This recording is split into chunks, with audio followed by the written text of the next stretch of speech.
Welcome to the Tom Golly Official Podcast. I'm Tom Golly, and with me today is one of the, if not the only, superstar coach of the performing arts, if you will.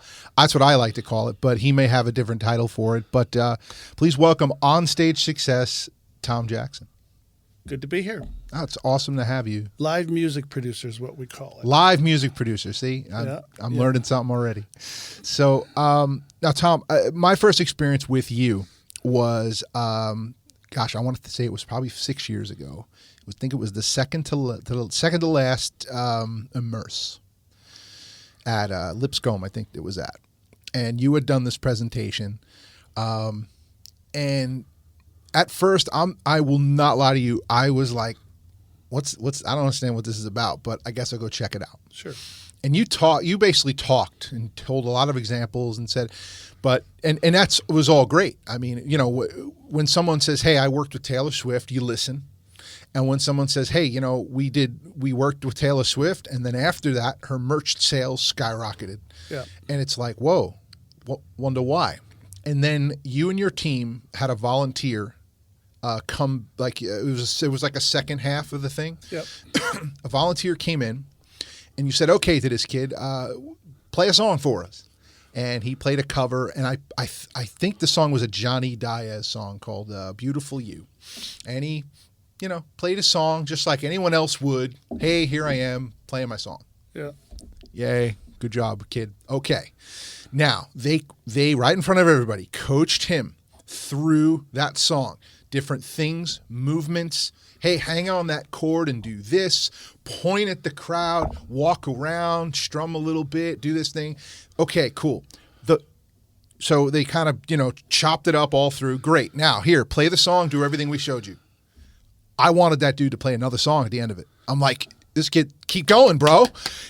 It was magic. It was just like, okay, I went and bought that book and DVD. You have it with you. I'm sure you'll show it at some point. But I bought the book and DVD immediately and went to school. Like, I mean, literally every live stream that you would do, everything. I've watched you transform performances like that. It's like magic. How'd you get started doing that? And I mean, was it just experience? Was it? Well, I mean, it's a combination over life. You know, I was a player, one of the tours I did was 500 shows. Mm-hmm. And after a while, I had an aha moment. Let me put it this way. This was one, there's two key elements to what I do that kind of opened the door for doing this, having the ability to do this. One was one of the bands I was in, and one was, another band I was in. I've been in 3 bands in my life. But that issue I was talking about was we were on tour, maybe, I don't know how many days into the tour, 30, 40, 50 days.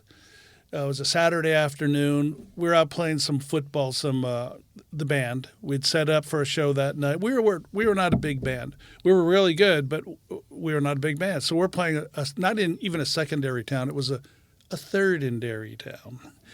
And our drummer either broke his arm, I can't remember, and I can't remember, but either broke his arm or really hurt it. Yeah. And we had a show that night. We had 1,300 seats sold, and he only had one arm. And he wasn't even a good drummer with 2 arms. But he had to play, and we're up there, and he's all over the map, you know, timing, everything. It sucked. And I remember standing on stage in the first song, and I am sweating bullets. I'm just thinking they're going to start throwing things. And instead, we got a standing O.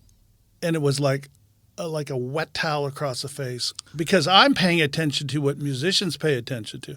Okay, we're not in a groove. You know, there was no click at that time. But, you know, everything was wrong. Our dynamics were terrible. Everything was terrible. And it was an aha moment. It was like, so what the audience pays attention to is different than what we musicians pay attention to. And I run across this all the time. Literally all the time. So that started my journey into figuring out what the audience wants, not what the musicians want. I know what the musicians want. I played in the band. I played in some great bands. I played in a band years ago. If anyone knows Rick Elias, but we were in a band together, which was like a prog rock band, and we learned how to arrange songs. We had 13-minute songs, 12-minute songs, and there was no rules. Only rule was be creative. So what are bands? So what are musicians paying attention to versus what the fans are listening? You got to be tight. And I want you tight. Here's the deal. I want all this. I want all of this. Yeah. I want the band to be tight. I want good songs. I want, the right everything happening on stage, being able to hear yourself, the right tones, the right everything. But that's not what the audience pays attention to. Right. No audience walks in, and some of the musical things, no audience walks in and goes, oh, I like that Mixolydian scale on the second turnaround. Right.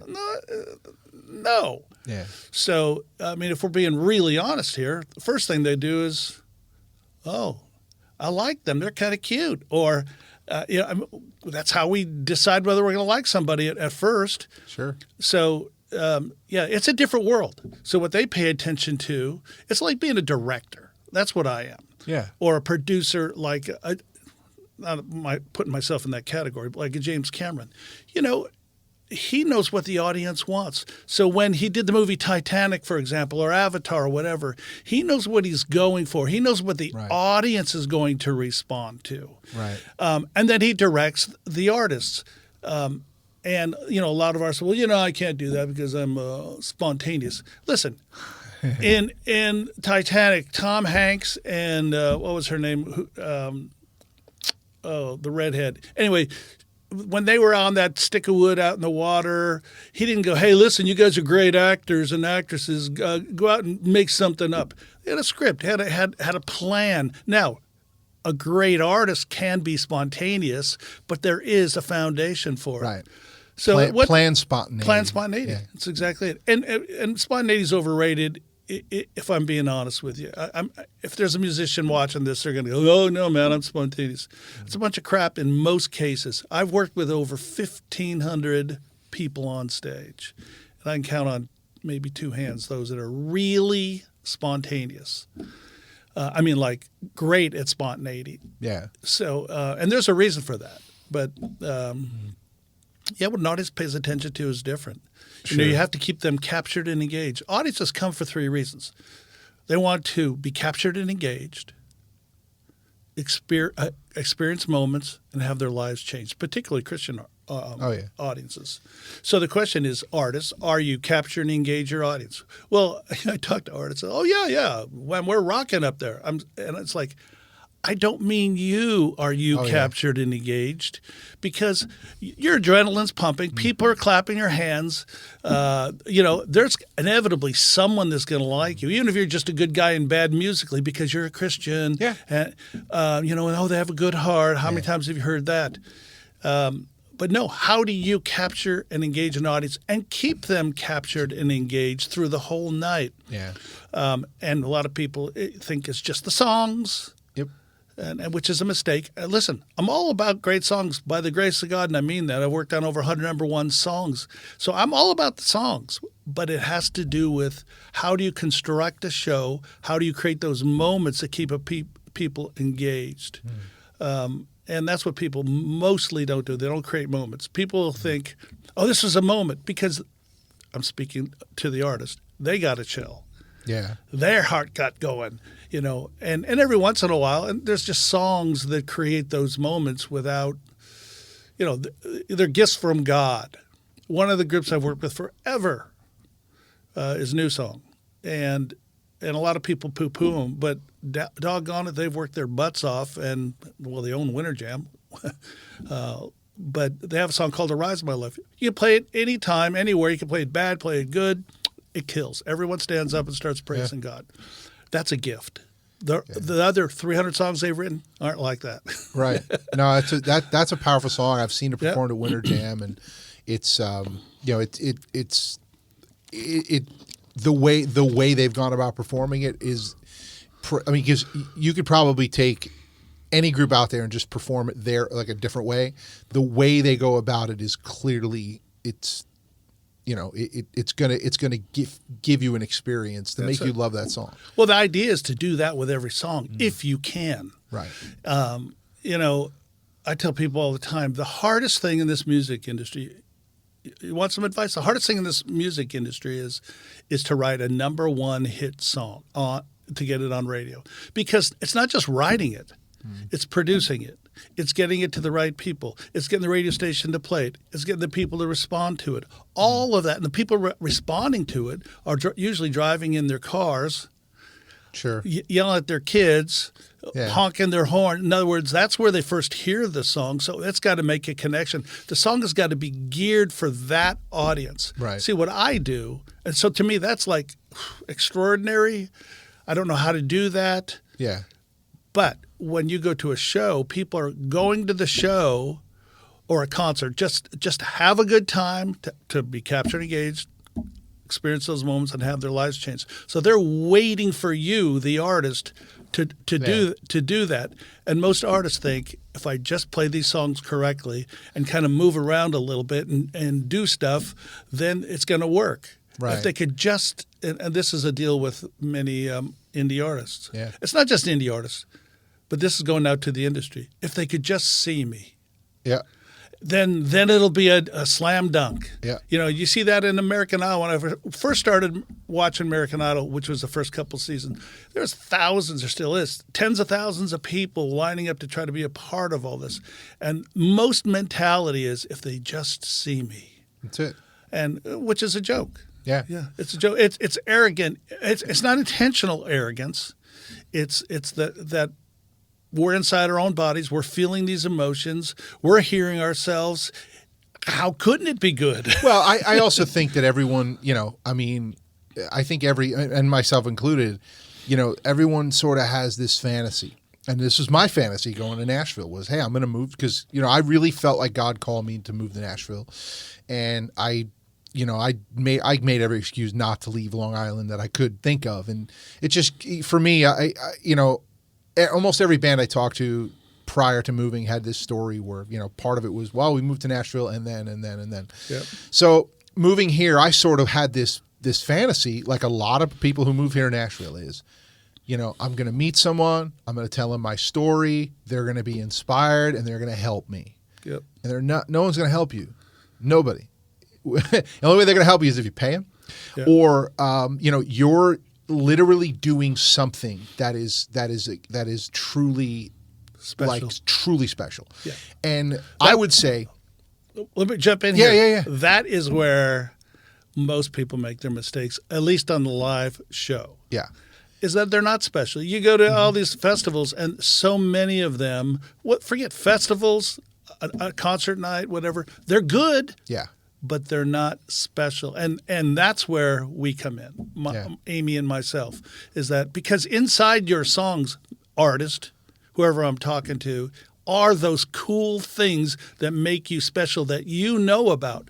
The problem is the audience and the labels or the people that can help you don't see them because you don't present them in a way that they get it.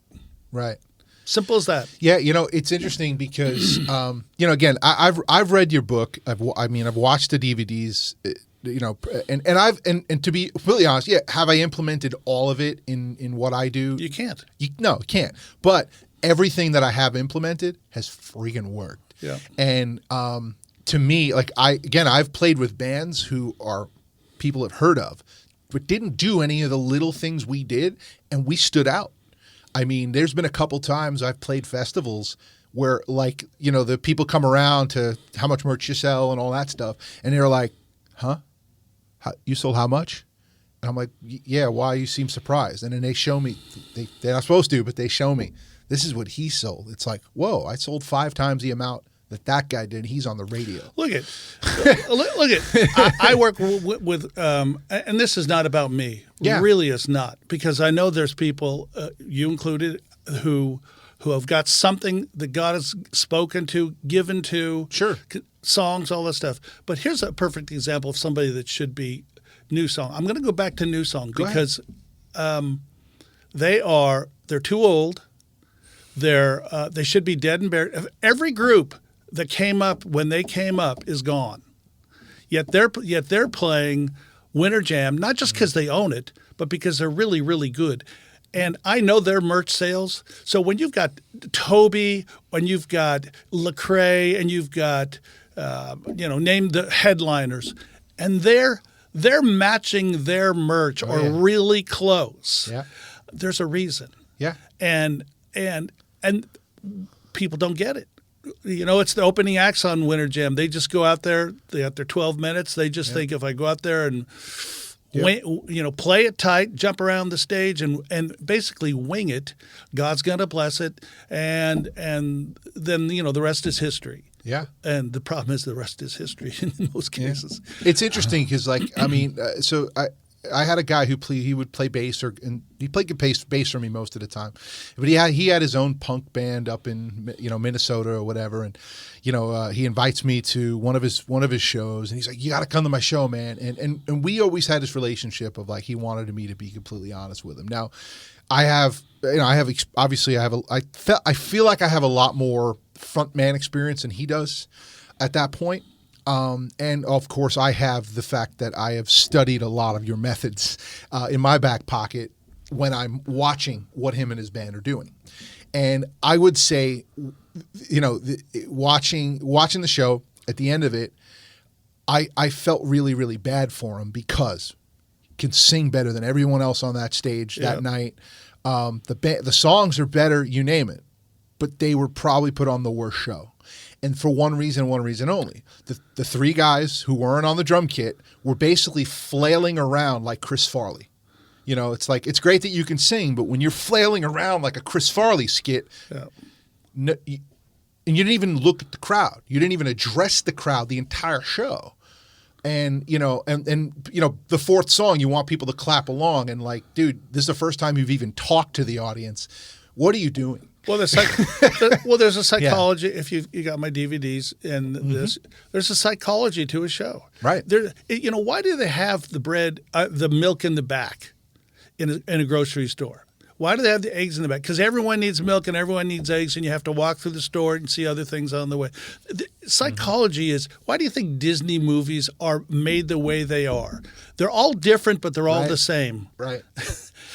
and the artists I talk to all the time, and listen, I'm not trying to be an arrogant, never intended to be, but 99% of the artists that I talk to think they know, but they don't. Right. You don't know what you don't know. And I listen, I'm not the sharpest tool in the shed. I do two things really well. I sleep and I do this. and seriously, I'm a technical boob. I don't understand a lot of things. I have friends who are way smarter than I am.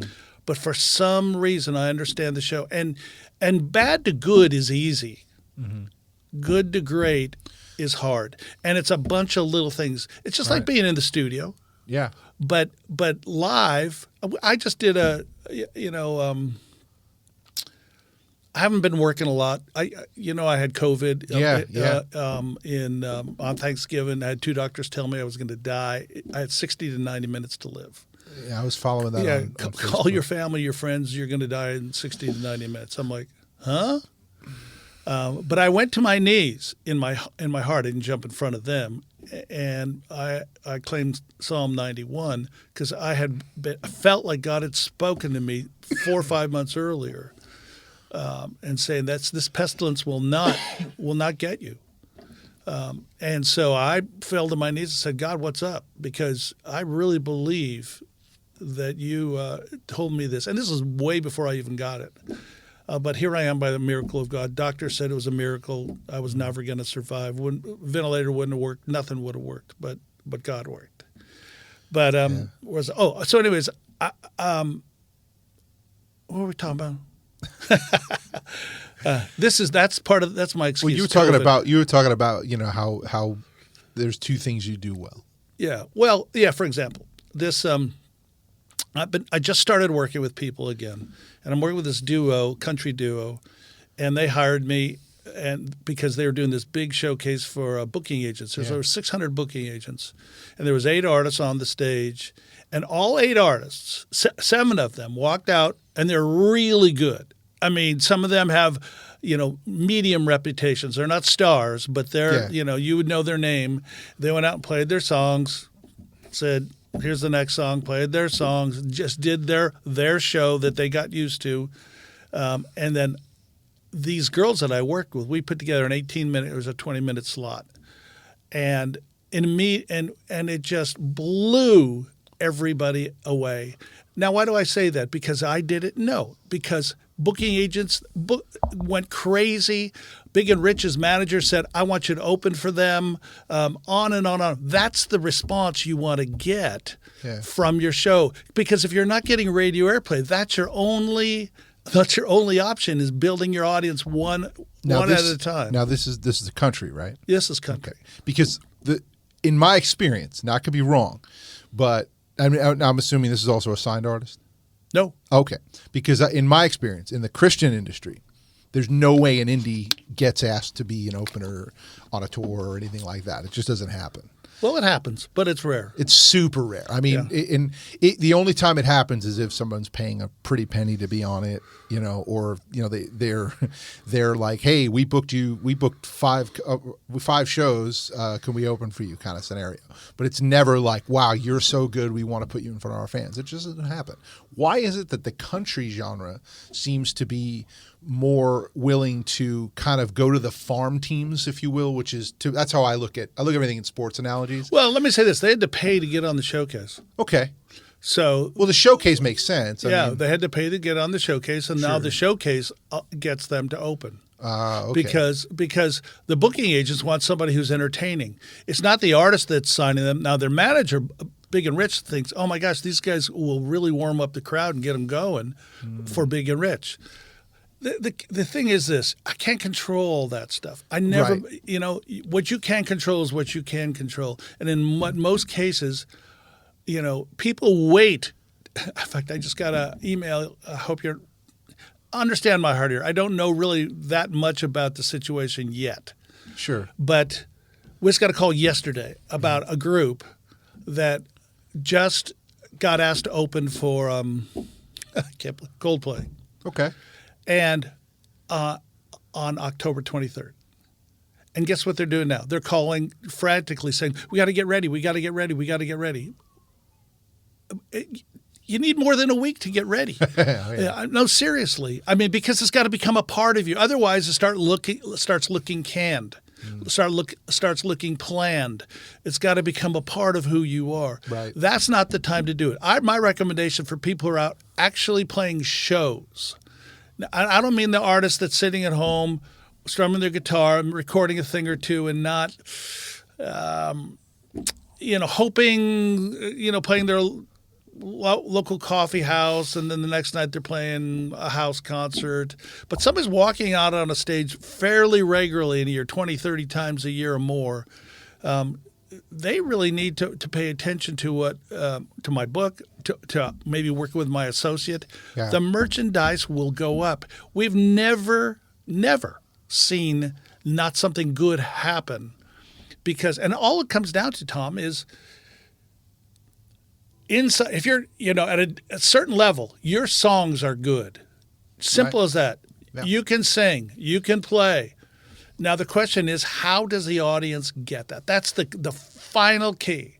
And again, the audience is not paying attention to what you're paying attention to. Right.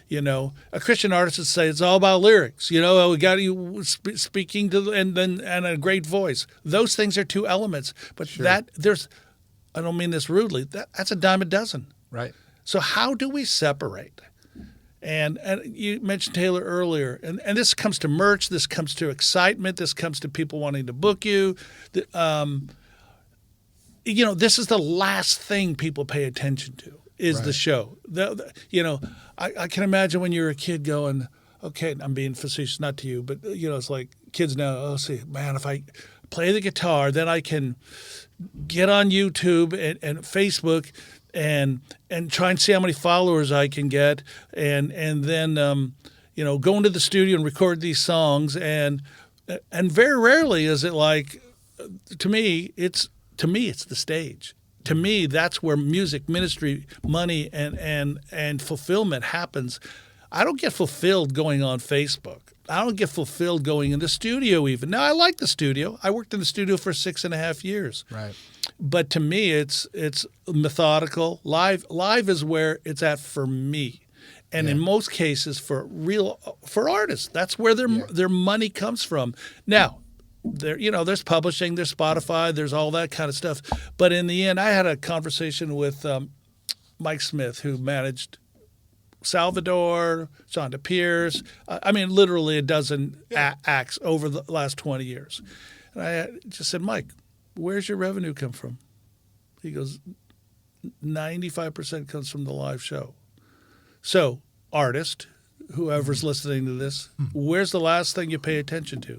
Your live show. Why? A couple of reasons. Why? You think you're all that in a box of rocks, some of you. Two, you don't know what to do. So you go up there and wing it and hope something good happens. And when it happens, you remember it and keep that in the show. Yeah. That's all. I've seen artists that are on the radio that have record deals, that are on the radio, that will go up, play their song, and sometimes, it's very track heavy, which is fine. Whether it's track or acoustic, it's fine. But, they finish their song and, what comes out of their mouth is, cool. So this next one I wrote it during a tough season of my life when, my wife and I were just, we were really struggling. So this song's called this, and they start playing it. Yeah. Huh? What? And I'm just talking like almost exactly like I just said it. They're just, information. They're not conveying. Like, you could tell that story in a better way. No question. You could, if you really feel the need to, but that's what I notice a lot of times is they'll play a song, then they'll explain a song. Play a song, explain a song. And I feel like that's the most common mistake that I see out there. Because I've made it too, where it's like, okay, wow, they're already bored while I'm talking. Sometimes it's shut up and play the song. And then, I've been really moved when I've seen an artist, like, he'll play the first verse, second verse, chorus, and then go, he'll keep strumming and he'll just talk about this second verse is about, a lot of people wonder what it's about. This is what it's about. This is what song's about. This second verse is about my wife. And then he'll play it. And now all the women start weeping because, wow, I wouldn't have known that was about his wife because it's very poetic.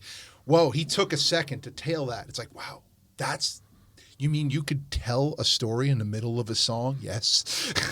But I see that commonly where it's just like, it's his rapid fire, not really connecting with an audience, and then they think that's enough. And well, because it's them. And God's blessed them and given them this gift of music. But separating from, what's the difference between I'm a basketball fan, a baseball fan, I'm a sports fan. What was the difference between Michael Jordan and who was the next guy down? Dominique Wilkins. Well, about 5 points. What did now we're getting crass. What did Michael Jordan make in a year? $30 million. What did Dominique Wilkins make? $8 million a year. It was just that much more. It wasn't like Michael Jordan was twice as good as anybody else. He was just that much better. Go watch right now. The last group I worked with that was a Christian act. It's We the Kingdom, and go watch their show. I mean, really, go to school, folks. Is it perfect? No, but there are moments after moment after moment in this show, and obviously they have great songs. Ed Cash is a fantastic writer. He's unbelievable. Yeah, no. Yeah. But the show's just as good as the songs. And that's the thing that impresses me. And let me put this in perspective. When they're opening their very first show, they're opening for Chris Tomlin at Red Rocks. Nice opening show. And obviously they got it because Ed produces Chris. But we spent 5 days, 5-hour days, five-hour days, and they spend another 5 days rehearsing. So a total of whatever that is, 50 hours to prepare a 20-minute set. Wow. Yeah. Another example, Prince. Prince sent his band home. They would rehearse 6 days a week, 12 hours a day. He sent his group home and spent 6 days working, probably not 12 hours a day, but 6 days working on microphone stand technique. Yeah. And now we watch a video of Prince. He's playing with the mic. He's pulling it back, pulling it up, pulling it out. He just flips around it, the whole thing. And we go, wow, he's so natural. Right. And he's not. He's not. What people don't understand is it's like the iceberg thing. How big is the iceberg below it? We, the Kingdom, spent the time to do that. Most people don't. Now, most people might not have all that time, but to be honest with you, a lot of indies do. Nighttime, Now, that's where you get into having to pay players and all that. If you're just a soloist, that's a different animal. Yeah. But if you got a band, but you got to know what to work on. Yep. You've got to know what you don't. You're talking about the verbal thing, and verbal is huge. It's important. I think that's that's where I think I excel pretty well. Is live is being able to just. I mean, I know a lot of singers, songwriters, artists. If you just handed them a mic, go, hey, go talk to the crowd, they'd be like, what? Well, they're freaked out. Yeah. I mean, all right, cool. I'll go tell a story. I'll tell a joke. I'll make a joke out of anything on the fly, and it's happened when we've had technical difficulties. Like I told everyone, listen, so guys, I had to fire my bass player. It's my computer. Or, hey, my bass player's on strike, a.k.a. the computer. Sure. And let me say this to you, dude, and this is slapping you across the head here. What's that? No one's going to go see Tom Golly because he's a good speaker. Of course not. No. But if you combine, I feel like if you combine that with creating moments, great songs. Yeah, I have groups that create moments and don't say a word to the audience, barely. Yeah. And they're doing extremely, extremely well. Oh, yeah. And now most of those are mainstream groups, but again, I'm going back to Newsong. I noticed that. I've noticed that where because I've been to a lot of Christian bands. I've seen a lot of I've been to Winter Jam a dozen times. Sure. I mean, I've been part of festivals. I see, and I noticed that most secular groups don't talk to the audience anywhere near as much. I remember watching it was at some music festival back on Long Island, Huey Lewis and the News. And I kept waiting for that moment where he's going to talk for a little while, because that's what every Christian band does. Sure. Basically, it was just real quick, 4 or 5 words before a song, y'all know this one. And they just played song after song after song after song. And that was it. And it was amazing. And it was incredible because there's just certain things they did that worked really well. But I do notice a difference between how the way a Christian band or Christian artist will interact with an audience versus a secular band. I do notice a difference, at least for shows I've been to. To me, rightfully so too. Yeah, you're speaking to the brethren. We are a family. We are, in fact, some Christian artists don't speak enough because they are afraid. Now, here's one clue, and you already alluded to it. This is cheating, but it's good cheating, and I use it all the time. Mainstream artists and Christian artists is laying that groove down and talking over it, stopping during the bridge, not stopping, but bringing the bridge down, chatting over the bridge, chatting over the intro, because so many people feel awkward. So song ends, hi. Yeah, this next song.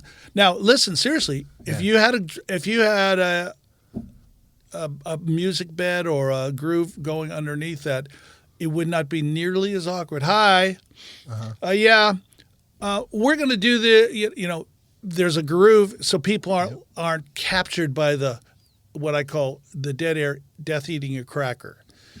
So you want to get away from that. So we might have a continuous, and this world is used to it, like a DJ. One of my favorite artists is, Tiesto or Armin van Buuren. It's a DJ, and they never stop the show. It never stops. Yeah. And people are used to that. Yeah. In fact, transitions. Yeah, go watch We the Kingdom. They'll do a transition while they're talking, a really creative transition, and the audience just goes along with it. They don't know. They would say, well, they didn't talk that much. Yeah. Yes, they did, but it was couched in, this space of music or this groove or this. So that's just one thing. The thing that I want people to know is, you don't know what you don't know. Right. And how you're a cook. If we were talking about food, I'd be trying to tell you how to cook the right spices on the meat. Everyone's got the meat. Sure. The songs, Yep. the voice, Yeah. the players. Right. Now the question is, how do you make it special? Right. And How do you plate it? What do you serve on the side? What drink goes well with it to make it taste even better? All Everything. that. Yeah. 100%. Everything. And by the end of the meal, people go, no, it's not rocket science. So at the end of the meal, if it's extraordinary or even just really, really good, Yeah. you're going to go back. Yeah. Yeah. If it's just okay, I'm going to Denver. I call up a friend and say, hey, let's go out to dinner. He goes, oh, hey, awesome. I know this really average restaurant. No, he would never say that. Yeah. He would say, hey, it's a hole in the wall. It's an indie, but it's still awesome. Yeah. It's this massive place, and you got to dress up, but it's awesome. Big signed artist. But the key is, are people talking about it? Seth Godin says, are you remarkable? And all that really means is, are people remarking about you? And things that people remark about are the top few percent and the bottom few percent. Mm. I mean, simple as that. And you might have to peel away the onion to get to the heart of what's going on. And you have to. I just did a Facebook thing last night, and the thing I focused on was the importance of rearrangement of your song. Hmm. I spend 65% of my time rearranging songs. See, people think, oh, I'm going to teach you how to move and, do this stuff. It's a bunch of crap. Now, do we do movement? Of course. And the movement we do is always, the song is always the script. Mm-hmm. Always the script. So if the song's rocking, you better be rocking, and it better look different than the ballad. The problem with most people is the songs. I remember when I first started doing this, I would turn the sound off to the band. After I'd film it, and they didn't know exactly what song is that? But as soon as we started working and you could see the movement, they knew, oh my gosh, yeah, this song we spread out and put pressure on the audience. This is the song that, this happens. Now visually you can see the music, right? Not just the same thing. See, your songs don't sound the same, so they shouldn't look the same, right? And in most cases, most artists I'm talking to, they do. And they'll be, oh, no, man, I jump around the stage or I do this. But you think about it. You're doing the same thing from the same place on stage. And by the third song, the audience has seen the entire show. Right. Seen. Now, here's the problem. 15% of communication from the stage is content, meaning the words. Mm-hmm. 30% is tone or emotion. Mm-hmm. I remember going to see U2 for the first time in L.A. when I lived there. And actually, Jackie Patillo, GMA president, invited me. And so I'm like, yeah, I'll go see them. And I knew who they were, but I was not a big fan. But Bono's up there just, bringing it passionately and all that. But we're in the L.A. Sports Arena, and he couldn't hear a word except looking rolling around. Yet sure. I'm standing up there going, yeah, I believe what he's saying. And then I turned to her and I said, what's he saying? Because I couldn't hear all the words, but his passion connected with me. Mm. So 15% is content. 30% is tone or emotion. 55% is what the audience sees with their eyes. Right. If they see the same thing over and over again, they start checking out. Because to them, now this is where the difference between band and audience is, to them, they've been there before. You as a player go, oh, no, this song's about my wife and this. Yeah. Oh, no, I changed my Les Paul and I'm putting on my Strat now. Yeah. Oh, no, I'm doing a backbeat on this. All the musicians are thinking, this is so different. The audience is, because you're delivering it the same way as the other songs, the audience is going, this is the same. Right. So you start losing your audience. Yeah. And it's so subtle. So you need to know how to move, where to move, when to move, but always the song is the script. This is not about movement. Most people that don't know what I do think, oh, he just moves people around stage. No, this starts with the rearrangement of the song. That's it. Yeah. That's why. One of the smallest differences that, because again, when I started reading through your book, I was like, oh, okay, cool. Next show, I'm going to do this thing. And then, that worked or that didn't feel right for me. Right. Or you know what, that was cool, but I could do it better if I do it this way, and then keep slowly implementing. And I noticed for me, one of the first differences that I noticed a difference, just how it felt for me on the stage, but how people reacted to whether it was a couple songs set or a whole show, was the songs where I made sure that mic stand got put away, out of the way, not just leave it there because I'm going to come back to it at some point, but I got it out of the way. And I almost felt like, for me, that seemed to, and I think you talk about how that mic stand is a wall, and that if you move that wall out of the way, like there's something significant, and that's what it does feel like. The second that mic stand gets just either, I've actually chucked it out of my way at one point, sure. But literally just, as soon as that thing's gone, and it's like, now it's just you and me. There's nothing for me to hide behind. Let me say this, though, and I'm not saying you're saying this, but so someone out there is going, oh, yeah, then I need to get rid of the mic stand and do that the whole night. Well, no, not at all. Because that mic stand is a little bit of a barrier. It constrains you. Yeah. And it is a tool, like I was talking about Prince, to communicate stuff. You pull on the stand, and you're communicating intensity. You stand behind it and lift your hands. You're communicating something else. That's typically for me. A lot of times, there are some songs where when I need my hands, it's going to be in the mic stand. It's going to be in the mic stand. When I don't need my hands necessarily, typically the slower songs is where I'll keep that thing on the mic stand for the most part. But at the faster songs or some of the songs were like, we're going to kind of bring it a little harder, that thing's out of my way. I have one moment in a song where the song kind of dies down. It's called Keep Fighting, and I sing very tenderly, keep fighting, never give. And when I go never, I rip the mic stand, and that mic stand gets flung across the stage. Good. Because and I go right, if there's a catwalk on that stage, I go right at the people, because now we're like, it's like a plea that if the king of the world found you worthy of love and worthy of dying for, then your life is a life that's worth fighting for. And it's that visual of like, it's a desperate, angry plea. Please know your worth. And I've noticed, and it's interesting because the first time I did it, it wasn't even like I necessarily was like, okay, I'm going to throw the mic stand. I literally was thinking about, there's somebody in this audience who might want to kill themselves, and this is my chance to talk to them. And it just came out.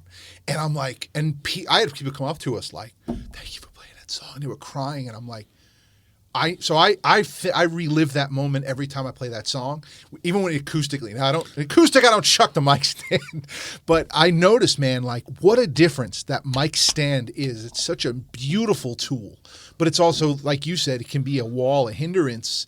Because I've been that guy too early on in my singing career where I grabbed onto that thing and didn't move, just sung. Well, there's others that the stand is there at the beginning. They pull it out of the way, and all night long they don't have a mic stand.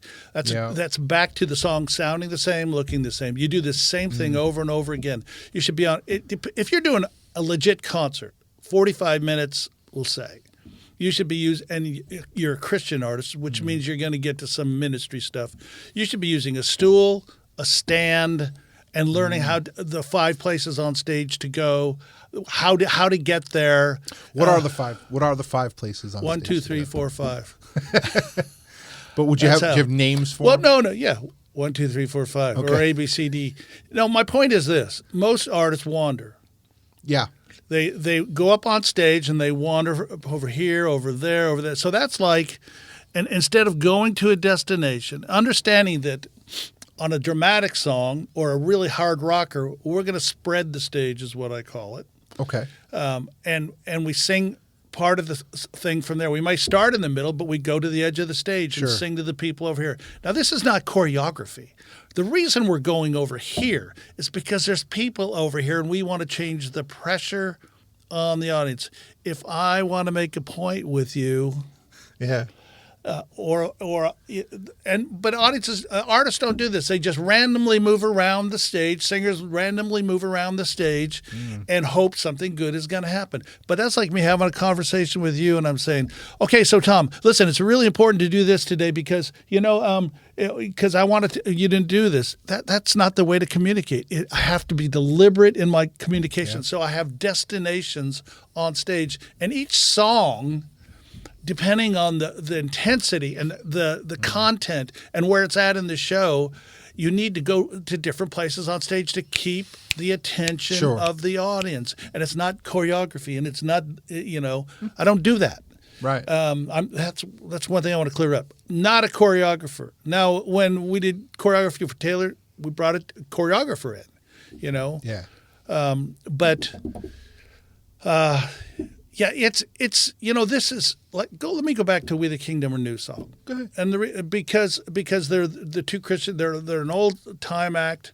Old time act is not the right word because their current material is awesome. They have a song called Home that just rules. And We the Kingdom, we spend days rehearsing.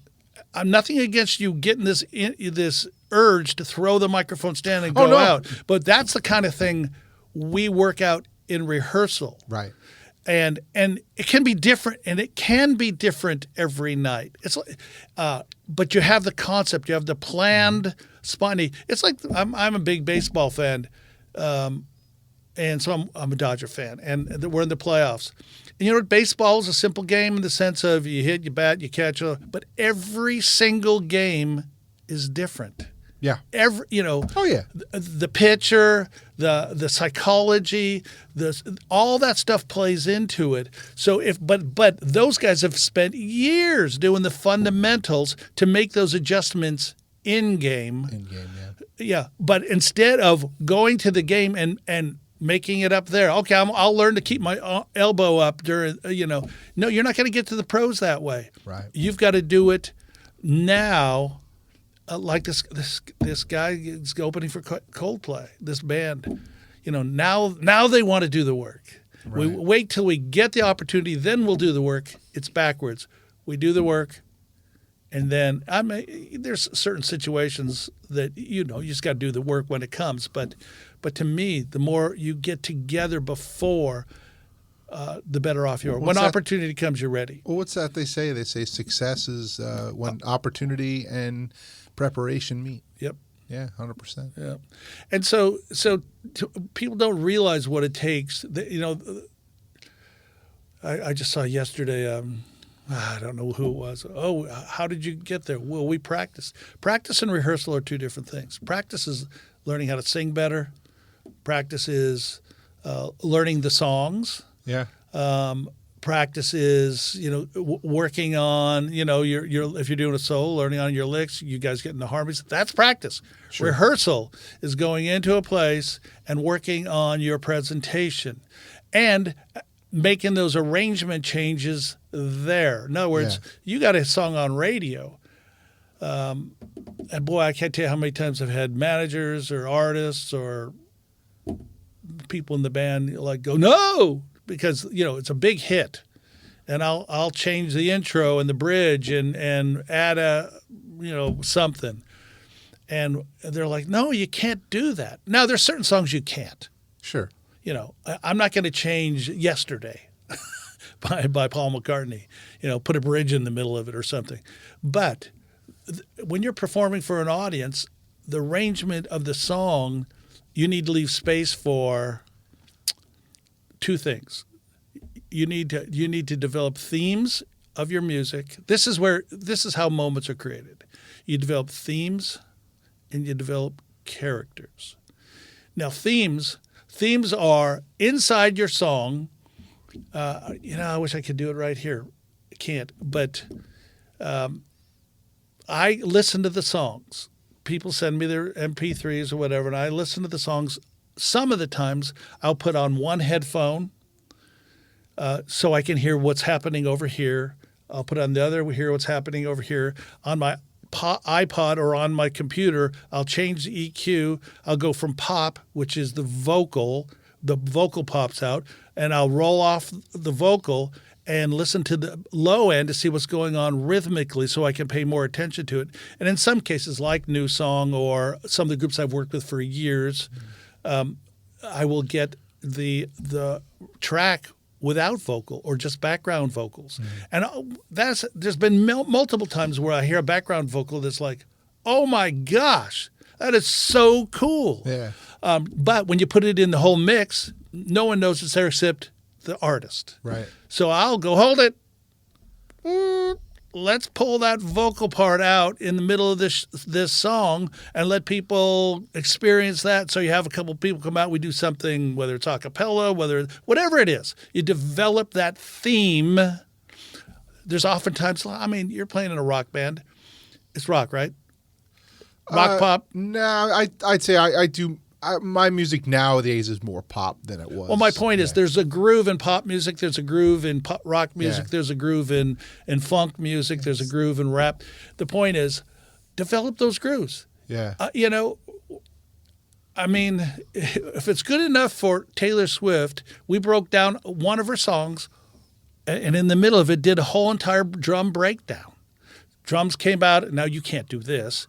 Drums came out of the stage, and she got up there and started having a drum off with her violin player in the middle of a song. Had nothing to do with the song except that groove was in the song, but no one knew it. Well, Taylor knew it, and the people in the band knew it, and they think everyone in the audience, oh, yeah, this is a cool groove. So we had to go, stop, wait, check this groove out. And the audience all of a sudden now groove. And guess what you do with your moments? You create those moments. You know what you do? You build your merchandise around the moments. So you put drumsticks on the table with your autograph on it if you're Taylor Swift or whoever. And I've done this with 2 or 3, 4 people. And they fly off the table. Why? Because people want to relive that moment in their head. They're like, oh, yeah. Put up their drumsticks on the wall. And but people don't do that. They just play songs, talk, wing it on stage. When something good happens, like you get and I'm not against instinct and something, the spirit leading you on stage. When you do that, you do something, whether it's a verbal thing, whether it's a visual thing, whether it's a musical thing, and it works, you keep it in the show, don't you? Yeah. Of course, because it works. Well, the idea is to go into the rehearsal hall, create all those moments before, and then build off that platform, which is going from here to here. Now your show's up to here because you can still use that instinct. Yeah. Now that instinct will take you to the next step. But instead what happens is people spend their whole lives just adding those little things that work over the years with those instinctive things. But I can save people about 18 years. I'm serious. Yeah. No, I mean, I've seen your work enough online. I've seen bands you've worked with. There's no doubt. And it's interesting to me. Like, what I don't understand is why every up-and-coming artist, every wannabe artist doesn't know who Tom Jackson is. That bothers me. Well, because I'm not – it may seem like a paradox because I'm talking about how the stuff I do works. It's not me. It's just something I do. Sure. But I'm not a promoter. I had 12 employees at one time, and I loved them all. But I was running around the world like crazy. Yeah. And I didn't want to be promoted so much. I had hoped that the promotion would sell more product. But instead what happened was people wanted to hire me more. And so that's how I got the Shawn Mendes gig and the all these other gigs. But, yeah, well, the truth is, let's look at the reason people don't learn. Let's look at the reason people don't want to hear the gospel. I mean, not that mine is the gospel, but this is, to coin a phrase here I'm just making up, this is the gospel according to performance. But we have the real truth. Why don't people want to hear the gospel? Their pride. Sure. That's one thing, because they want to do what they want to do. And they don't want anyone to tell them how to do it. And we're talking about the Lord, right? Giving up this thing that you want to do, your sin or whatever, you've got to give it up. Yeah. And later on, as time goes on, you realize, oh my gosh, this is better than that. But at first, this hurts. Oh yeah, You got to die to yourself. And in my case, I came to Christ at 29 years old, and there was suddenly, and I went from being in a worldly relationship to a relationship with a Christian woman who's now my wife. Yeah. But it's like the difference in just the way going about life was night and day. And sometimes it was like, wait, what? Yeah. Wait, huh? This doesn't make sense. But, later on, it's one of those things you come to realize, man, there's good reason behind this. This is, this is better, 1,000%. And so, and I'm glad you just said that, because I was actually just going to ask you this. And it has to have happened, because I've tried to help people with all the things I'm very good at in my life. Literally, I have a lot of sales training experience. At one point I was with a company, I was the number one salesman. And I've had people. I can tell you got the gift of giving. But I'd have people come up to me and be like, "Hey, man, can you help me?" And you try to help them, and then they'd tell you why what you're telling them is wrong. And it's like, do you want to compare paychecks? Yeah. I'm here to help you. But so I'm almost willing to bet that you probably have had this happen, where a group or whatever has hired you, and they have fought you the entire time. Well, I'll say this, not much lately. First of all, I'm stupid expensive. So they're not going to pay for someone to come in that they're going to fight against. Sure. But I'll tell you a story. It's not a fun story, but it's a true story. So I'm in Starbucks in Cool Springs, which is right outside Nashville. Yeah. And in Cool Springs, it was like the second busiest Starbucks in the Southeast for years. It might be still. I don't go to Starbucks much anymore. But standing in line, so there's a line 30 deep, 20 deep. And so you're standing in line, and you can't help but hear the conversations around you. And the two people in front of me, one guy was talking about his publishing, and another guy was talking about his band. And I heard the name of the band, and I'm like, oh, okay, cool. I didn't break in. They were talking. And two eye-opening things, not eye-opening, but interesting things. The guy was the full-time writer, and he said, man, I got my check this quarter. It was $600. And I'm just thinking, that's it? You're a professional songwriter, Christian songwriter, and your publishing check was $600. Now, he wasn't a big writer, but the point is he was hammering away at it. And then I heard the name of the band, the guy who fronted this band. And their manager had called just a week before, said, I want to set up a session with you. Oh, wow.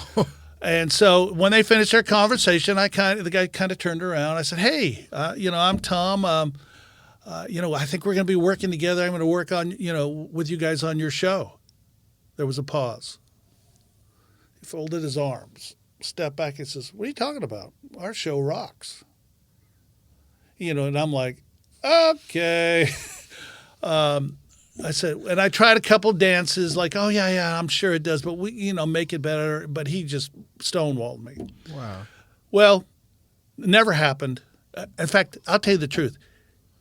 One of the guy's band members' wives had come to my associate and said, you guys have got to work with these guys. They're terrible on stage. They're no fun. No one. One of the guy's wives in the band. But this guy, his ego, his pride, his, on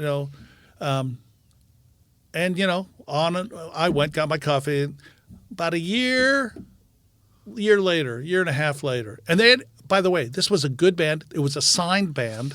They were up and coming. And I remember walking back into Starbucks about a year and a half later, and guess who's behind the counter? And you have no idea how much my flesh wanted to say, dude, you rock. Yeah, his band had fallen apart. They were dropped because he wasn't open to instruction. So the truth is, I get pushback? The only time I really get pushback, like serious pushback, is when the manager or somebody outside the band hires me and the band knows nothing. So you walk in, and here's the irony. This is absolutely true. I've probably had this happen 5 times, 6 times. Every one of them was a Christian act. Huh. Blows my mind. Interesting. Even Carmen, in his heyday when I worked with him, he would only take like 10%, 15, 20% of my advice. He'd edit it. Okay. And I knew I could make it even way better. God bless his soul. Rest. Yeah. One unique man who did great things for the gospel, but no, pride will get in the way. Now, when I go into a rehearsal, there's a movie being filmed about him. Oh, I believe that. Yeah. Matter of fact, I had the producer, the guy who's basically behind it. He was a guest on here, Jack Vale, comedian. He's actually well known for his YouTube comedy, but yeah, it's funny you mentioned him.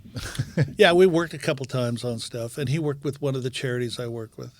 But yeah, he did Child Fund for many, many years. He probably got 20,000 kids sponsored, which is awesome. It was his deal. But the point is, I know going into a rehearsal when I'm working with somebody who knows nothing about me or what I do, they think I'm going to make them goofy. I go in with one song that I've really, I get a vision for that song, go in and knock it out of the park. And within minutes, you can see people going from this to this to this to this to, oh my gosh, sure, contributing. Yeah. See, to me, the best bands, the best artists. Now, this is also a money thing where we have time to do this. I just inject an idea, and the spirit just floats around the room, the creativity, and somebody will pull down the idea and say, "What about this?" Yeah, and this can sound arrogant, but it's true. In most cases, I could have said the idea 10 minutes earlier. Yeah. But when I let the band guy or the artist grab that idea, now all of a sudden it's their idea. Yeah. Well, I think a big problem, and I've run into this because again, being a solo artist with hired guys, is, I have taken a lot of time to try to understand, what does the audience want? What do they want? What are they looking for? There's a million ways I could say that, but really trying to understand the relationship of, what this audience needs or what this show needs to give them the experience that they're maybe coming to this thing looking for. Whereas a lot of the hired guns, they hang out with musicians and they're sort of trapped in the cage of cool, as I call it. They're too worried about what's cool, hip. Right? Yeah, and they forget. It's fly now. It's like, guys, this is Christian music. This is CCM. Do you know who 90% of the consumers are? Women. Not the cool guy that not you. If you were out in the audience, I'm not looking for you. You're not going to be my fan. I was like, so yeah, some of the things may feel like this is, quote, corny, but it's not. It's like, to me, like, giving my wife flowers is corny. If my wife bought me flowers, but this is corny, why are you buying me flowers? But if I bought my wife flowers, it means the world to her, right? Yeah. It's women. You have to understand that they're going to react to things differently. You have to focus on that and be okay with that, guys. And one of the things that I run into a lot is that these guys, they'll tell me how this is stupid. This isn't going to work. And I'm like, guys, just trust me. This is what I want. All right, I'm hiring you. My name's on the banner, not yours. Trust me. And first show of, whether it's a run we're doing or whatever, and I get usually it's the new guy who doubts it, A new guy doubts it. We do it the first time. He sees the reaction we get. Now he's like, now he's got ideas because he saw it work. He's on board. It's wild. Yeah. Like, and believe me, the first time I ever did this, it felt super corny. But I've seen other artists do similar thing where they have a moment where everyone on stage freezes.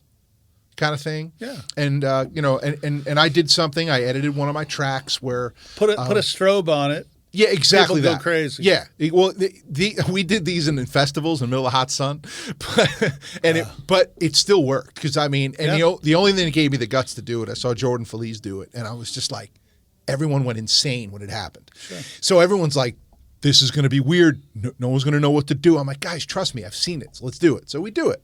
And it's a part of my song where it's like, never gonna quit. And then I made my vote. The track takes over my vocal. It sounds like my vocal is just echoing. And there's like this video game music that pops in. And everyone on the band's frozen, including the drummer. And we always have a game of who can be the goofiest when they freeze. Now, I never look goofy because I don't want to look goofy. I try to look cool. Everyone else, they'll do weird things. But then song kicks back in, and that's the moment where we'll dance around, do a bunch of crazy stuff, and I try to get everyone else to it. Like and the second people realize we're frozen and they realize what's going on, the crowd goes nuts every time. They're just like, whoa! They get it. But guys on the stage, they're just like, this feels stupid. I'm like, guys, I'm asking you, if you don't want to do it, then I'm going to hire someone else. And again, took one show. The guys love it. They're all about it. And it's amazing, though, that's the battle that musicians have, is they worry too much about, is this cool, versus 1 hour you're not thinking about, hey, my audience is going to love this moment that we do. Sure. And I mean, this podcast is brought to you in part by Tone Junkie TV, your best source for Kemper, Helix, and impulse response profiles. Check them out on YouTube, all social media at Tone Junkie TV. Also check them on the web store at tonejunkiestore.com. Use promo code Golly to get 50% off site-wide. That's right, 50% off site-wide, tonejunkiestore.com. Listen, I fight it. It's a concept I fight all the time. I have a whole long thing on this. I was in the band. This is truth. I was in the band, and we had a lot of training. We had a great show, but we would come to a place in the show before the show. Now, we had rehearsed everything, but every show was different because we weren't headlining. I tell people all the time, it's much easier for a Taylor Swift, a Coldplay, a Shawn Mendes to do a show. Because why? Because we do the same thing every night on the same size stage with people who are married to you, who love you. So it's way easier. Yep. So you've got to make adjustments on the run and listen to your instinct. So we would say something, okay, tonight we're going to do this. This is an absolute truth. God rest his soul is my keyboard player, and he's dead now. But we would go, okay, we're going to do this. There would be a pause. And this has come out of his mouth, maybe not every time, but almost every time. It'll never work. Seriously. And we got so used to it that we knew that we should do it then, because all he was afraid. Yeah. And going back to being Christians, we need to die to ourselves. We need to die to ourselves and not worry about what somebody else thinks about something, or that holds us back big time. There's people watching this right now that think, no, I've got this. I think I've got enough notes. I'm going to put a show together and make this rock. You're full of crap. You're not. But you have to have the courage to take risks. That's why I take the risks in the rehearsal room, because after this, it's in rocket science. We go in there. And I try to create freedom in the room. And this is your job as an artist on stage. Create freedom in the room so the Spirit of God can move, because you can't change lives. Right. So I go into the rehearsal room and create freedom in the room so the Spirit of God can move. And constantly, we try an idea. And you start with one idea, and now I've got a vision for this. Okay, we're going to double this, or we're going to develop this musical thing, or we're going to, idea after idea after. And I've done this 30 years. I've got a little experience. I know it's going to work or not, or at least we start with it.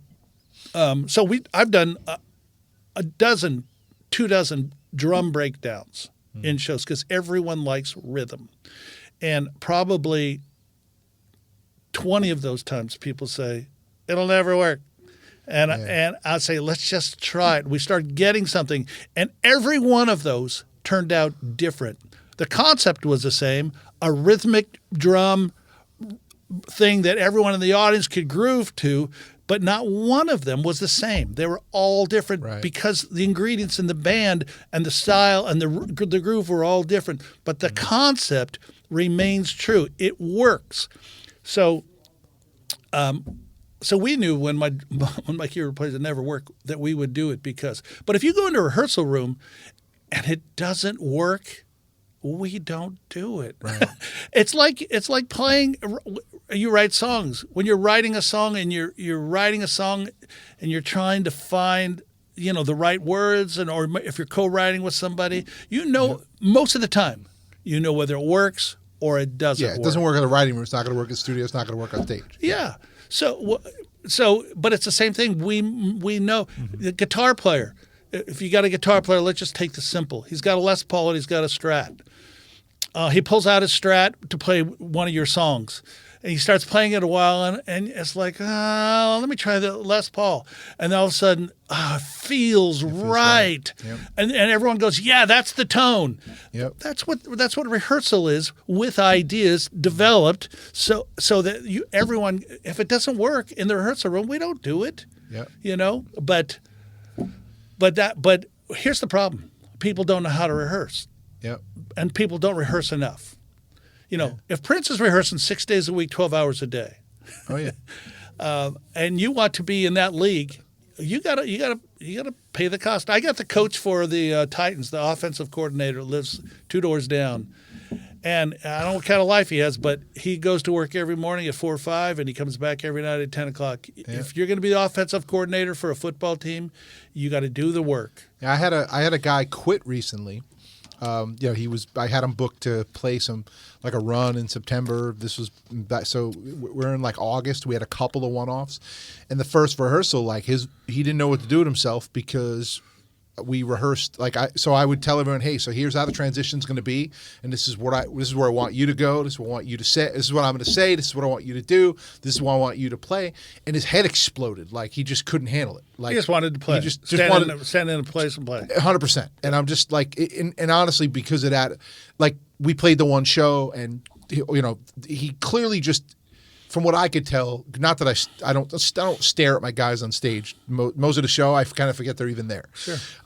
But the report back from some people on my team was like, man, he just sort of begrudgingly, went along with some of that stuff, and it wasn't working anyway. But that's fine. But it is interesting how awkward that is for some people to go, wait, we're rehearsing that? Why? Because it doesn't. I don't want it to look awkward. We got to practice it. Well, and they don't. And their retort would be, I don't want it to look canned. Right. But the truth is, canned shows are two things. They're over rehearsed, and they're under rehearsed. Under rehearsed, yeah. Yeah. So when I walk in, if we do this thing for the guy opening for Coldplay, if we don't get enough rehearsal time in, they'll be up there thinking about what they're supposed to do. I don't mean just music. I mean visually. Talk about musically. It's like, okay, we doubled that chord. So they're not engaging the audience. So you've got to get it enough to where it's second nature to you. Yep. Then when you've laid that foundation, then spontaneity can come. But then there's the other side. Why is Disney and the young kids so choreographed and all that? It's because the truth is they're not that talented yet. And so they have to do it a certain way because the producer knows it's going to work with their audience. Yep. But that's why it looks canned. So a lot of people think, oh no, I don't want to do that. So they do no rehearsal. Rehearsal is going in. Here's rehearsal. Yeah. Okay, we're playing next week. Let's go in for 3 hours, learn the songs. We stand in a circle, or we might stand on stage, and then we go out and play the gig and wing it. And that is the norm. Right. And I get it. When you're hiring people, let me give you a clue, and anyone else who's a soloist who hires players. You go in and you put the show together and the songs together. You film them. And the movement, the arrangements are all coming from that. You don't get, because when you hire new people, I learned this 20 years ago, 15 years ago. When you have a new player coming in, what do? You give them the CD and they learn it the way it's on the CD. But wait, we've rearranged the song. Wait, you're supposed to do this visually in the show. So what we do is send the video to them instead of, and which brings me, I want to finish this whole thought, which we started about half hour ago. We want to develop themes. Yeah. Those are the musical themes inside your song. And you want to develop characters. Now, let me go back to themes for a second. So let's just say you've got an intro that has a cool little melody, a little melodic hook before you start singing in the intro. And it's also in the turnaround. And it's also in the outro. So you've got this little musical hook. Now, the way I look at it, not always, but at least in a song or two in the show is, okay, that musical hook is this, because it's a 3.5 minute, 4 minute song, and I've got to have something. I have a melodic thing, so I will go, okay, if you were in a real in another world, where did that riff start? In other words, there's 48 notes in this. What led up to those 48 notes? Was it dun dun dun dun down, and then dun dun dun dun dun dun dun dun dun dun dun dun? You lead into the riff, so you have a different kind of intro that slowly pulls people in. And I wouldn't do that in every song. I don't know if that made any sense to you, but the idea is I look at a part and go, okay, what went before this and what comes after it? Sure. A bridge is a perfect example. Perfect example. You're a songwriter, so you know, and if you've taken songwriting classes, any of you, or if you haven't, you should. But generally speaking, when people like you and who are trying to make a career out of this, they know that you have to have a 3.5 minute to 4 minute song, and the framework is intro, verse, chorus, bridge, chorus, and in the perfect world, your choruses are your payoff. Sure. And everyone sings along with them or remembers your choruses, blah blah blah blah. But if you're being honest, when you write those songs and they're finished, and they are finished, you find out maybe 30%, I don't know what the percentage is depending on the artist and the writer, but I've had anywhere from 20 to 40% where the artist's bridges are the strongest. Interesting. Yeah. And so, but we don't develop the bridge because it's just a bridge. No, I'll go in there and we'll rip that bridge up. We'll play it 8 times if we have to, a solo over it, double it. Yeah. In many cases, your bridge is, if you think about it, I don't know about yours, but I can't tell you how many hundreds of times this has been the case. The bridge is actually the point of the whole song. I've had it happen. And lyrically, it's like, so you sing it once and it goes by. Well, if you're seeing an artist that you've never heard in your life, and they start playing the song, do you know the lyrics? Do you know you're in a place that the music's floating around? You can't necessarily hear all the right lyrics, all the stuff, and you're trying to make a freaking point, and it goes by like this. No, so what you do is you stop there. I don't mean stop, but you develop the bridge. You build some dynamics into it. You do a solo over it. You double it. You break it down to a vocal thing. There's all kinds of things you can do with the bridge. You can do them with these outro, with the intros, with other places too. But the most classic place that like you were talking about, speaking, that's a perfect example. Yeah. Bring it down to the bridge. Boom. All right. You sing the bridge and bring it down. You chat over it. Then you head towards the chorus. Then you sing the bridge again. Yeah. So you play bridge, talk, play bridge again, dynamics out, chorus, outro, and now people get the point of the song. But it's not. It's rarely done. But I wanted to say about 2 things. One, developing themes, which is what I'm talking about here. Musical themes, rhythmic themes, vocal themes in that song. Yeah. But you also develop characters. Yeah. And characters are the people on stage. Mm-hmm. And people come to see people. Right.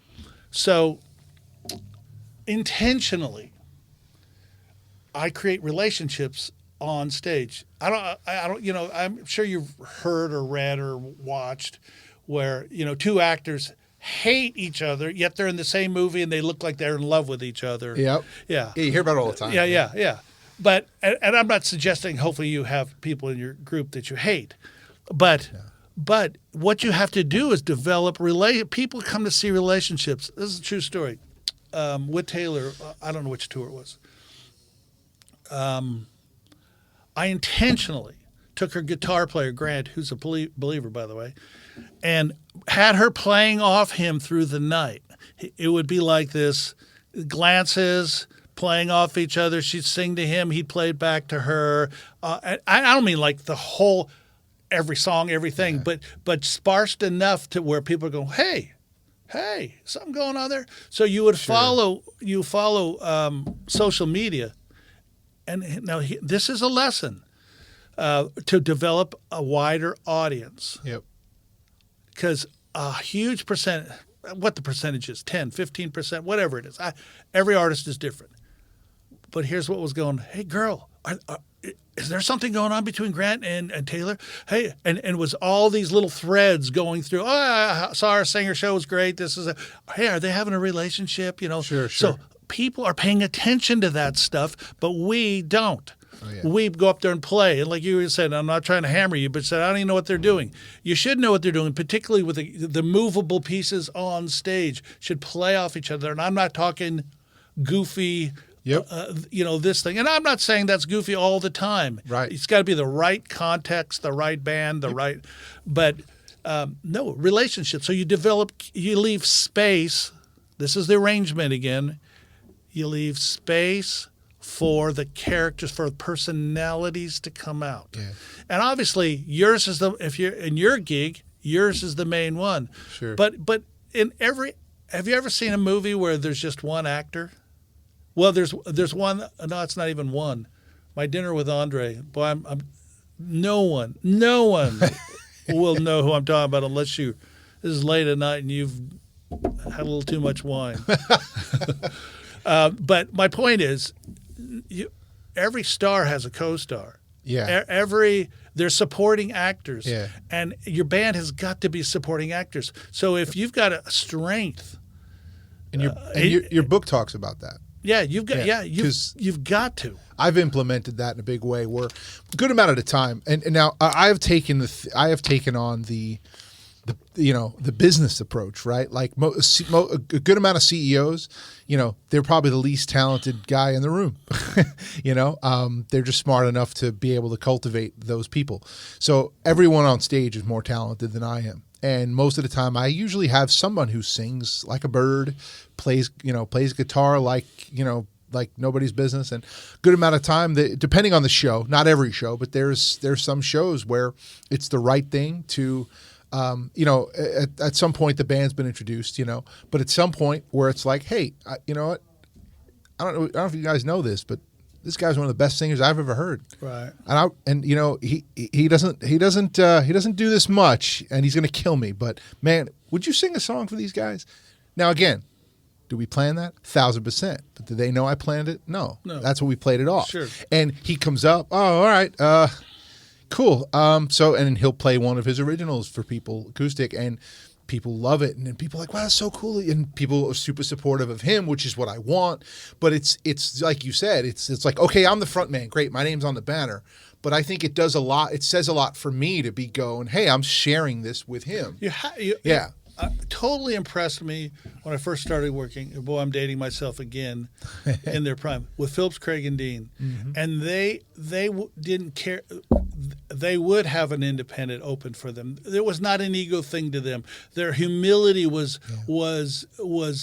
admirable. Yeah. When you see an artist who doesn't mind that stuff and is not intimidated, I live half the year here in Nashville, and I live half the year in Florida because I'm just an old hippie, and I like warm weather.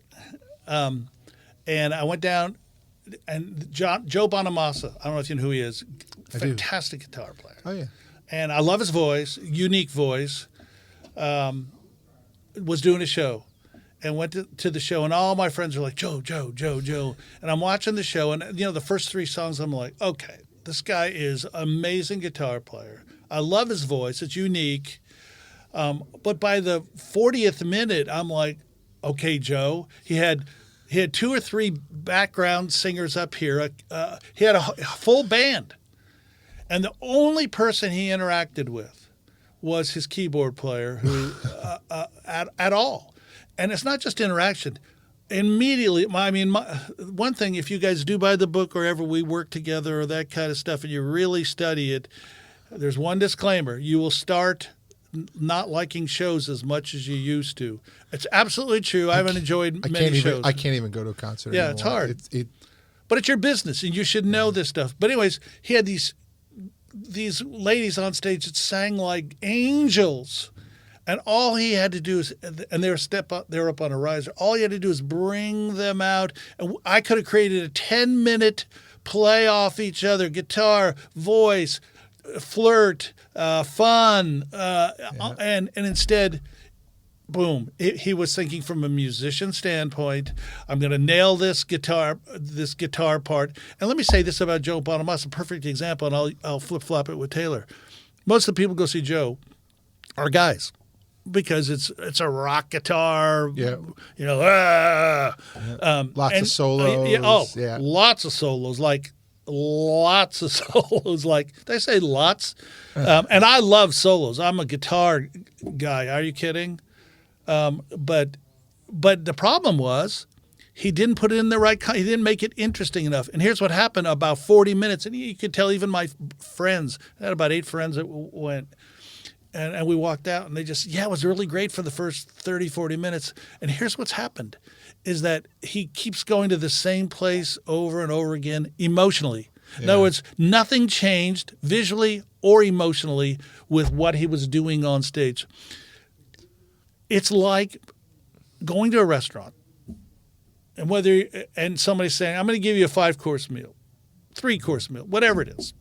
So they bring out the first course, which is, lettuce salad, bread, and drink. Okay, that's cool. That's a good start. Then they come out and they bring you, a steak and some broccoli and potatoes. Okay. And then they say, okay, are you ready for the next course? And you go, oh, yeah, I'm ready. And they bring out steak, broccoli, and potatoes. Yeah, that's a great analogy. It's true. Yeah. But artists don't know that's what they're doing. Yeah. And so the audience who's trying to emotionally connect, been there, done it, been there, done it, and then that's why you start losing the audience. Whether it's visual, whether it's verbal, whether it's musical. Now, the book you talk about the importance of, especially being an unknown artist. And I've been praised by some pastors when I've come in and played at churches. They're like, "Thank you for doing what you did." And a lot of times I'll even ask in advance, like, what are some of the songs? But it's doing some covers. That, like, what are some of the songs that the church really seems to love? Sure. The ones they're emailing the pastor, because we'll play the ones that we know Like, I'm not interested in the latest and greatest Bethel song or anything like that. I'll play 10,000 Reasons because everyone knows it. I'll play all those songs that I know they're going to sing with us, and that seems to almost buy back, where it's like, okay, our first 2 songs we came out swinging with my own songs. Okay, great, right? Then third song is usually a secular song that I know they've all know that kind of has some spiritual meaning. And then I'll even address the elephant in the room. Hey, I know I've thrown a bunch of songs you guys probably don't know. We're going to do a couple here that I know you guys know. You guys ready to sing? Because I'm from Nashville. We got some great singers. Pastor Joe over here told me that you guys are the best singers in the Eastern Seaboard. So you're going to prove them right? Yeah, okay, great. Now let's worship a little bit. We'll do a couple, like 2 worship songs. Sure. Sometimes we'll just do them acoustically to kind of bring the vibe back down to more of a, hey, it's just you and me, we're all people. And then we'll bring it back up again to something more dialed in. But it's good. What I find is, giving them something, okay, go, we know these songs. It eases this tension of like, I don't know these songs. This is weird, And if I didn't read that in your book, I probably would have done the same thing before reading that book. My first handful of shows, I'd only done maybe 6 shows before meeting you and your book and everything. And I went out and went, well, I go see these bands and they play all their own songs, so I'm going to do that. And then wonder why nobody buys stuff. I sold nothing, But you go give them stuff they knew, and they're like, wow, I love that song. I love the way you sing it. It's so great. It almost it opens them up, I find. Sure. It's so powerful. It's just... That's what people will call, in a youth thing, an icebreaker of some kind. Mm-hmm. Yeah. I'd have to see the set, I mean, the truth is, I got to sit out there and go, okay, that doesn't work. That's my gig. That works. That works great. Do more of that. Do less of that. Yeah. Develop that. But let me go back to the second thing, which is the characters. Mm-hmm. You need to leave space in your show for personalities, and what I mean by that is. Like you, for example, let me just give you a real simple thing to do that I do with a lot of people, and everybody loves it. But you sing it. Let's just say you sing a lick, and your guitar player plays it back to you. Oh, yeah, I've seen that done. And then you sing a lick, and he sings it back to you. And then you sing, and then he sings, and you sing. I mean, play back, and then you have a payoff, and now here's the deal. Now, I've seen the Sidewalk Prophets do that. That's Amy. Amy taught him that. Yeah. My He does associate. a, My da, da, associate. da, da, da, the guitar player, Yep. and they keep going up, and then Dave can hit those high notes like, oh my gosh. So my associate, my associate put that together. Yeah. Amy. But the point is, but here's the deal: you could do it, he could do it. I could. Let's just say we're in Winter Jam. Newsong could do it, and Crowns could do it, and they would all be different. Because here's the deal: they would be different licks. There would be different personalities. So one would be a competition. Your guitar player is a gregarious guy, or he's a shy guy, and you play off all that stuff. So, but you leave that space in there so that personality can come out. And trust me, you will broaden your audience drastically because people come to see people, not just hear music. Right. Yeah. So if they see some fun going on stage or they see some intensity on stage, then they're drawn into that emotion. But instead of just good playing, let's not take that risk. I saw Sidewalk Prophets do that. We can't do that. Well, then you can't play a G chord. You can't. You know what can and can't you do? Yeah. So and I've done so, and you can broaden your audience. Speaking of broaden your audience, you're going from Joe Bonamassa. Sorry, my ADD is totally kicking in. If Joe Bonamassa would have brought the girls down, did something a cappella with him because he's got a great voice in them, something really cool melodically. To start the song, and then they did some trade-offs like that or played around with him. Just one song. And maybe this in an hour and a half show brought one of the singers down one at a time, but I bring them all down at one time, and I bring one down just to break it up a little bit. His audience would go and they develop something, and maybe even do it on acoustic. He's a good acoustic player too. But then his audience would be brought. More women would like Joe Bonamassa. Simple as that. In Taylor's show, we did a guitar burn. We did exactly what I'm talking about. The two guitar players, though, playing off each other. And Taylor was going backstage to change. And then she came out and played off of them. But the point is, I guarantee you the 20,000 people that were there, and 17.5 were all girls aged 15 to 25 at the time. Yeah.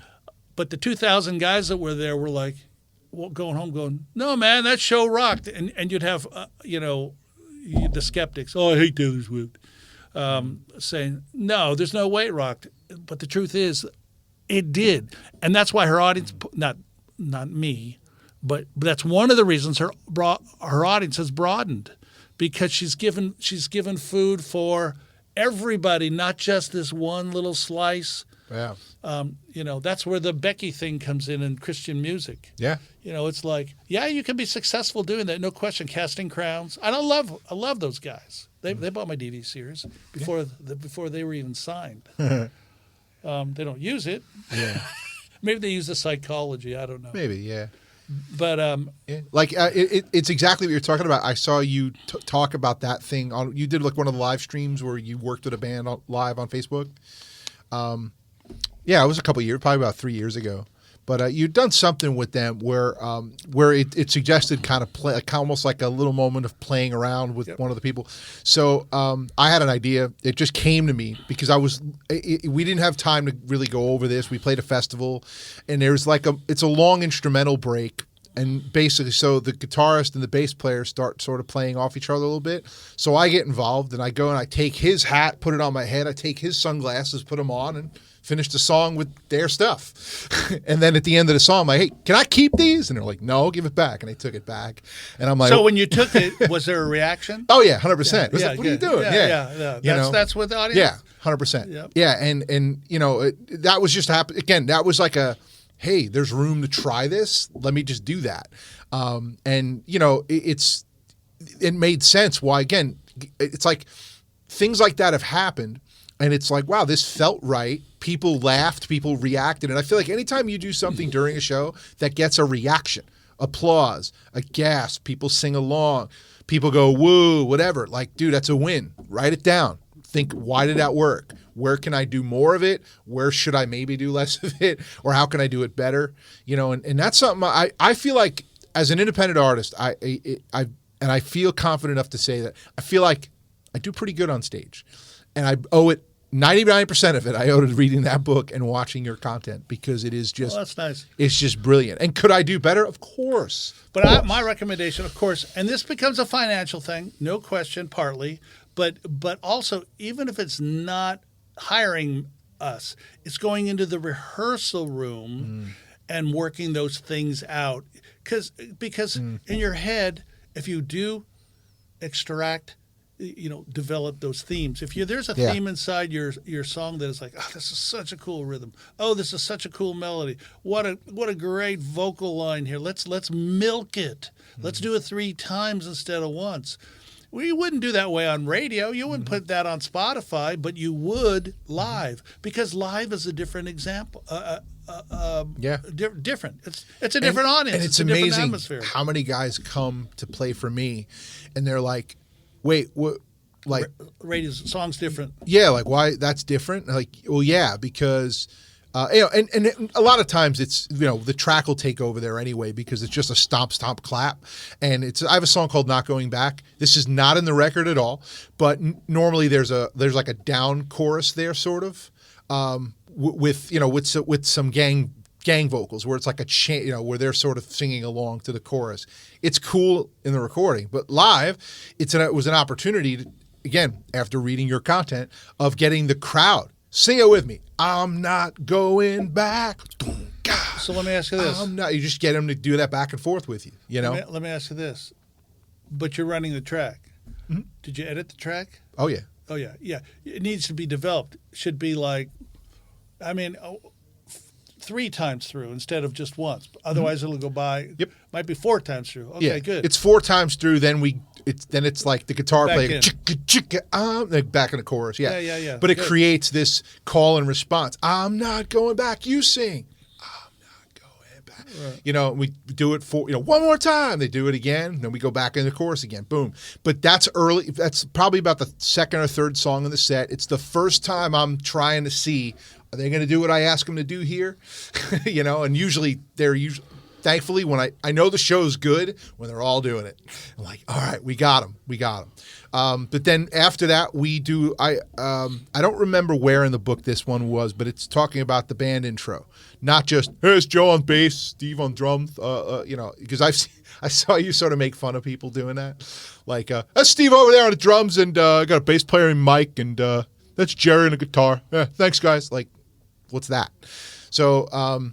What we do, and I got to give my drummer, Brian, huge credit, because this is mostly because I was like, hey, we need to come up with a really good way. He came up with it. Perfect. We finish second song. We start off. He starts playing the drum beat to Billie Jean, Michael Jackson. Sure. And I'm just like, so you guys, I just want to introduce my band to the beat, Sure. And I'm like, and I usually tell them the truth. I go, hey, my drummer here, Brian, he's hard of hearing. He wears hearing aids, and isn't that amazing? What someone can do with a gift from God that most would call with drums, and most would call a handicap, but he's still out doing something that people would tell him he can't. Right? I'm like, so big round of applause for Brian, yay! So can I get the loudest, the craziest, and whatever I come up with in the moment? It might be, give me a hey, Chris, and then he'll pause, and the whole crowd, hey, Chris, it's good. And then he'll always go, no. Like the game is, okay, hold up, guys. He's hard of hearing. Remember that part? Remember that part in the story? I need the loudest, craziest, and make him do it again. And sometimes I'll even do a crazy or weird thing. And then when I mention the bass player, then he kicks in with the bass groove. Doom, doom, doom, Sure. doom, doom. And then same thing with him. Similar thing. And it always works out really well. Another round of applause for the band. And then we've made it a joke where I always forget to introduce myself. We'll finish it up, and then one of the guys will go, hey, that's Tom Golly, by the way. Oh, I forgot to introduce myself again. And it's a funny moment. Great. But for me, I feel like that's, and I hate anyone who sees my shows now, like, you playing that? You're a snake. Well, but, that's the beautiful part about a tour yeah. is like when you're doing 60 dates. Yeah. And it's different every night. No, but yeah. What I'm saying is that you can get away with doing exactly the same thing because one night you're in Memphis, one night you're in Nashville, and the hardcore fans, they don't care. They know what's coming and they'll do it with you. Just like I've seen, again, you talked about like going to shows is hard, 100%. Because I see on YouTube like Tim McGraw kicks a fan out for abusing a woman in the crowd, and then you go and see YouTube videos that happen every night on the tour. Am I the only one who sees that this is a work? That's his security guy, man. Yeah. It's hilarious. It is funny, but man, I gotta say, it is amazing for you to be here because again, I've learned so much just from your book. I have reached out to see what you cost, and it's not cheap. But I gotta tell you, if I was going to be doing enough dates to justify it, man, like is the second that happens, if it happens, you're my first phone call. Well, I will say this though, Amy is fantastic. Mm-hmm. She just worked with who's the new. Ann Wilson, is that her name? She's the new Christian artist star. Okay. She had a couple of number one songs, I guess. Just Okay. played the Grand Ole Opry. But Amy is fantastic. And that's Amy Walters. Walter. Okay. Yeah, she's fantastic. In fact, this didn't sound, not to be arrogant or weird, but where you're at for indies, that's where I would go. But Okay. she has worked with Lecrae with me. She's worked with just probably 100 acts. Yeah. So she knows what she's doing inside and out to have complete trust. I've never had anyone come back and say, that Amy thing, she's not you. Now, I will say this too, when it comes to dollars and cents. I have this habit of not letting go of things. I'm great when it comes to tours and really developing the song. Yeah. So somebody will call up and say, let's just say this guy who's opening for Coldplay had to do 45 minutes or an hour, and he's only got, 2 days to rehearse. Mm-hmm. In a heartbeat, Amy. Why? Because Amy can get to things. Amy gets to more stuff. Yeah. I go more in depth. Sure. But she knows how to cherry pick really important things. Okay. And she's great at it. We talked about Sidewalk Prophets. Yeah. I could go on. What is the band Perry she helped me with? Lecrae, this new girl Ann Wilson. I mean, on. So, but she's a lot cheaper. She's about half my cost, and she's efficient, and she really is good at what she does. I'm not trying to not get work, but I'm really just cherry picking a few people that I want to work with, and I'll work with Newsong because I worked with them for 30 years. Now, Tom, where can people find your materials to purchase or to view? OnStageSuccess.com. OnStageSuccess.com is simply it. I've got DVDs. I've got books. I got a book. Yeah, and this is the kind of thing. Here's the book.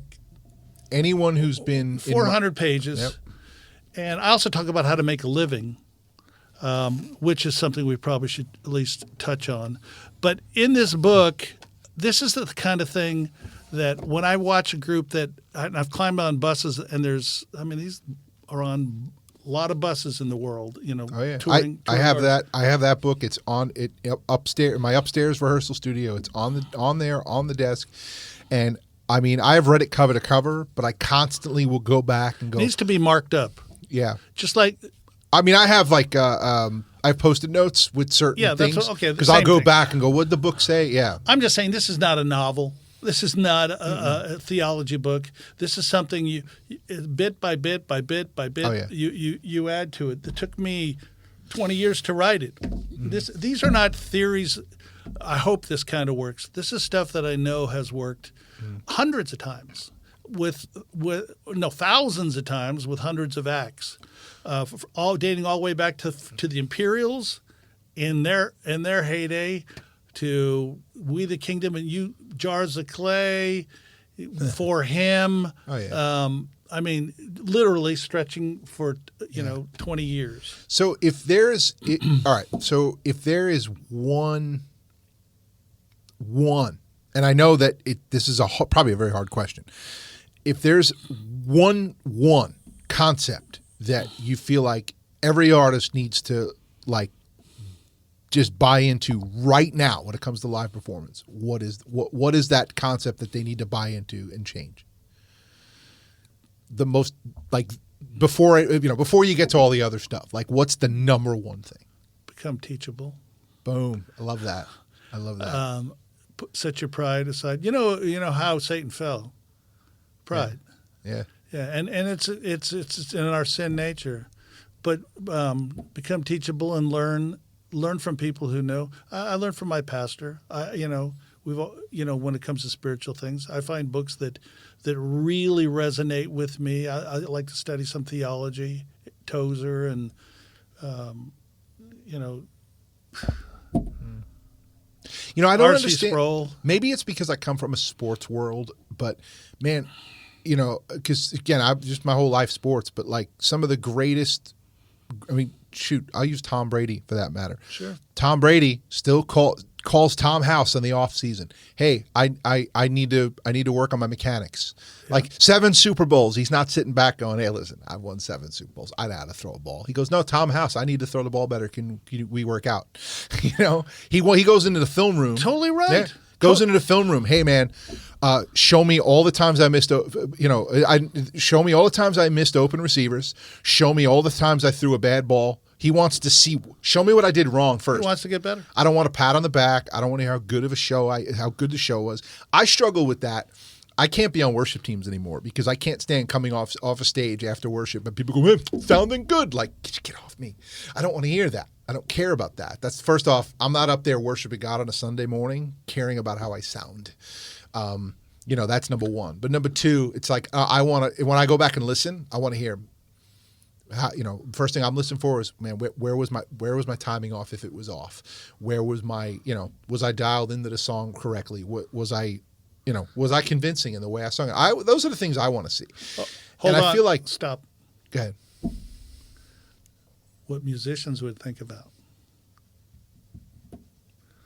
Touche. I'm just saying that. No, your audience will not know that. Well, I'm talking about getting better.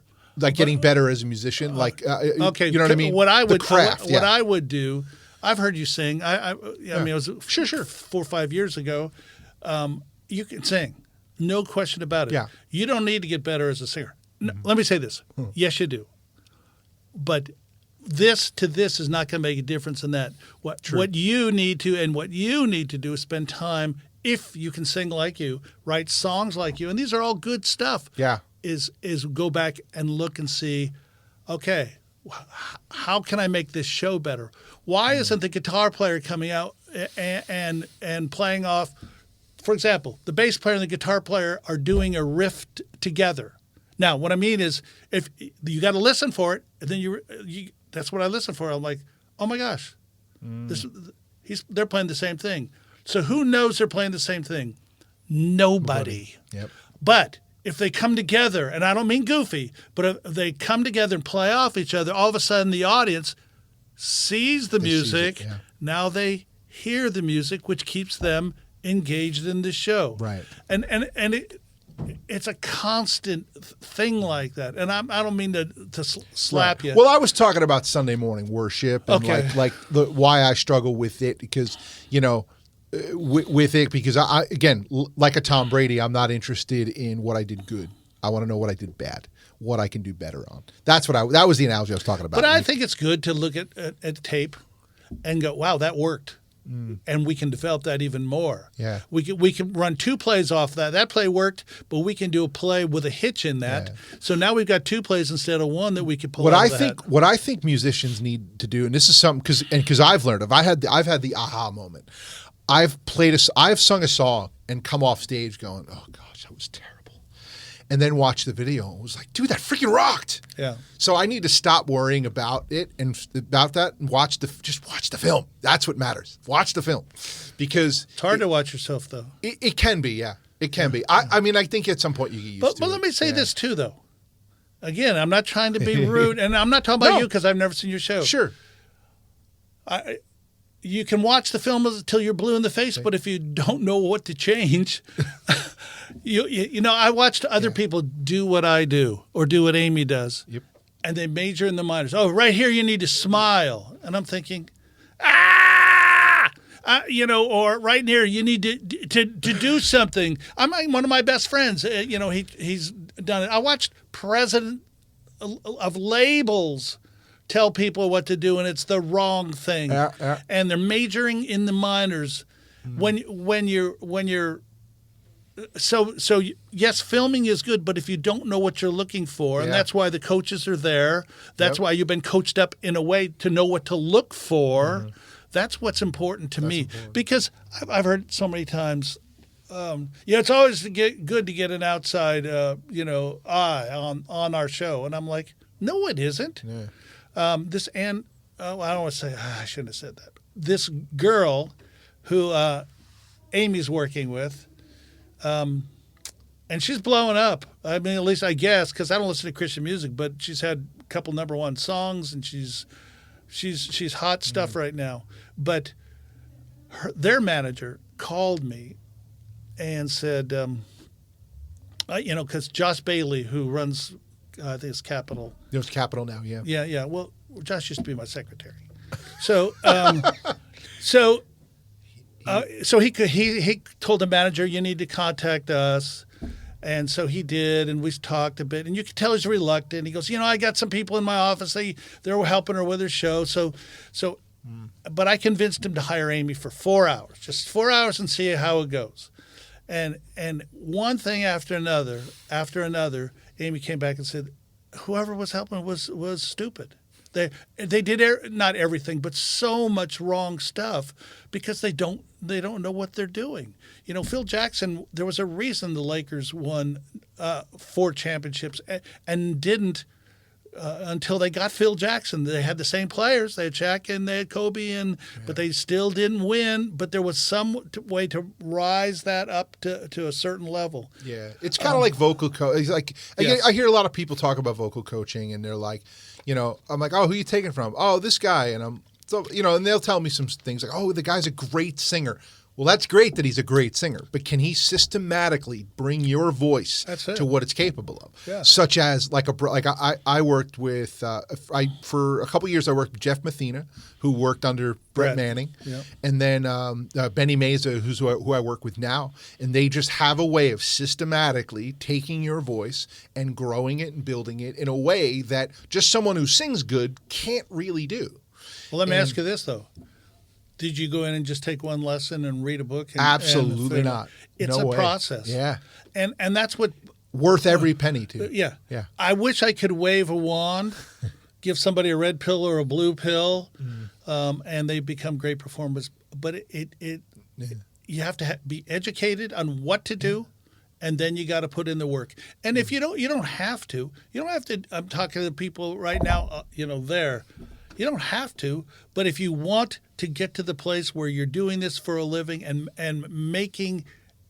giving yourself the best shot at the major leagues, then these little things, dotting the I's, crossing the T's, it's going to make a difference. It's going to make a difference, like I said, going back to the very beginning of this, where the 2 girls did the showcase for the 600 booking agents, and all these others were playing in the AAA ball in a sense, and then once in a while they get called up to the majors to open or something, but instead we went in and worked on the important things, and boom, they're booked out of their brain, opening on tour, and they were no better musically, and they were no better, vocally, and no better anyway. Their songs were, in fact, their songs, I don't think they have hit songs yet. They have good songs. Yeah. But you don't need a hit song to do a great show. Right. You need good songs so you can pull some moments out of it. Yeah. I have one last thing to say, and then I'll finish because it kept going through my mind. That's fine. Let's say you get asked to open for X. Okay, let's say Coldplay, like this guy. The first thought, or you're doing a showcase, or whatever, you're opening on Winter Jam, whatever it is, and you've got 15 minutes. the first thought everyone thinks of is how many songs can I cram into that 15 minutes? Because back to the musicians and back to really an industry perspective of, because this industry is about songs, at least the industry they're in, the recording industry. Yep. But this isn't the recording industry. This is the live music industry. It's performance. So exactly. So how many songs can I cram into 15 minutes? Yeah. And it's a mistake. The idea is to go in and create a show that has how many moments can I create in those 15 minutes, and for the audience. Yeah. Yeah. But I remember years ago at GMA, there was a showcase for all these booking agents, and Jars was on it. There was about 3 A+ artists, a couple B artists, and then a couple up and coming artists. I forget her name. I've worked with her. Anyways, but I'm backstage and there's like 8-10 groups and they all get 12 minutes. And you can hear them. Okay, we're going to cut the chorus here. We're not going to do the intro. They were just trying to cram 4 songs into 12 minutes. And I went back, and I was working with Newsong at the time, and I said, no, we're doing one song, and it's a song called Rhythm of the World. And we created a 13-minute piece that always killed live. And of course, talk about pushback from the band. Scotty, the sax player, no, we can't do that. He plays with Luke Bryan now. But, no, this was a number one song. We need to do a number one song. This is it, and thank God Eddie Carswell, who runs the band, said, no, we're listening to Tom. And sure enough, now listen, understand, at this time, had to be 12, 15 years ago. But the concept holds true. So they went out, everyone crammed their 4 songs in, and Newsong went out and did, and they were like a B+ artist. They weren't an A artist. They weren't selling millions of records, but they were pretty happening at the time, during the time of For Him and Point of Grace and all those vocal groups. And they did the show, and the next day in the newspaper, remember newspapers? Yeah.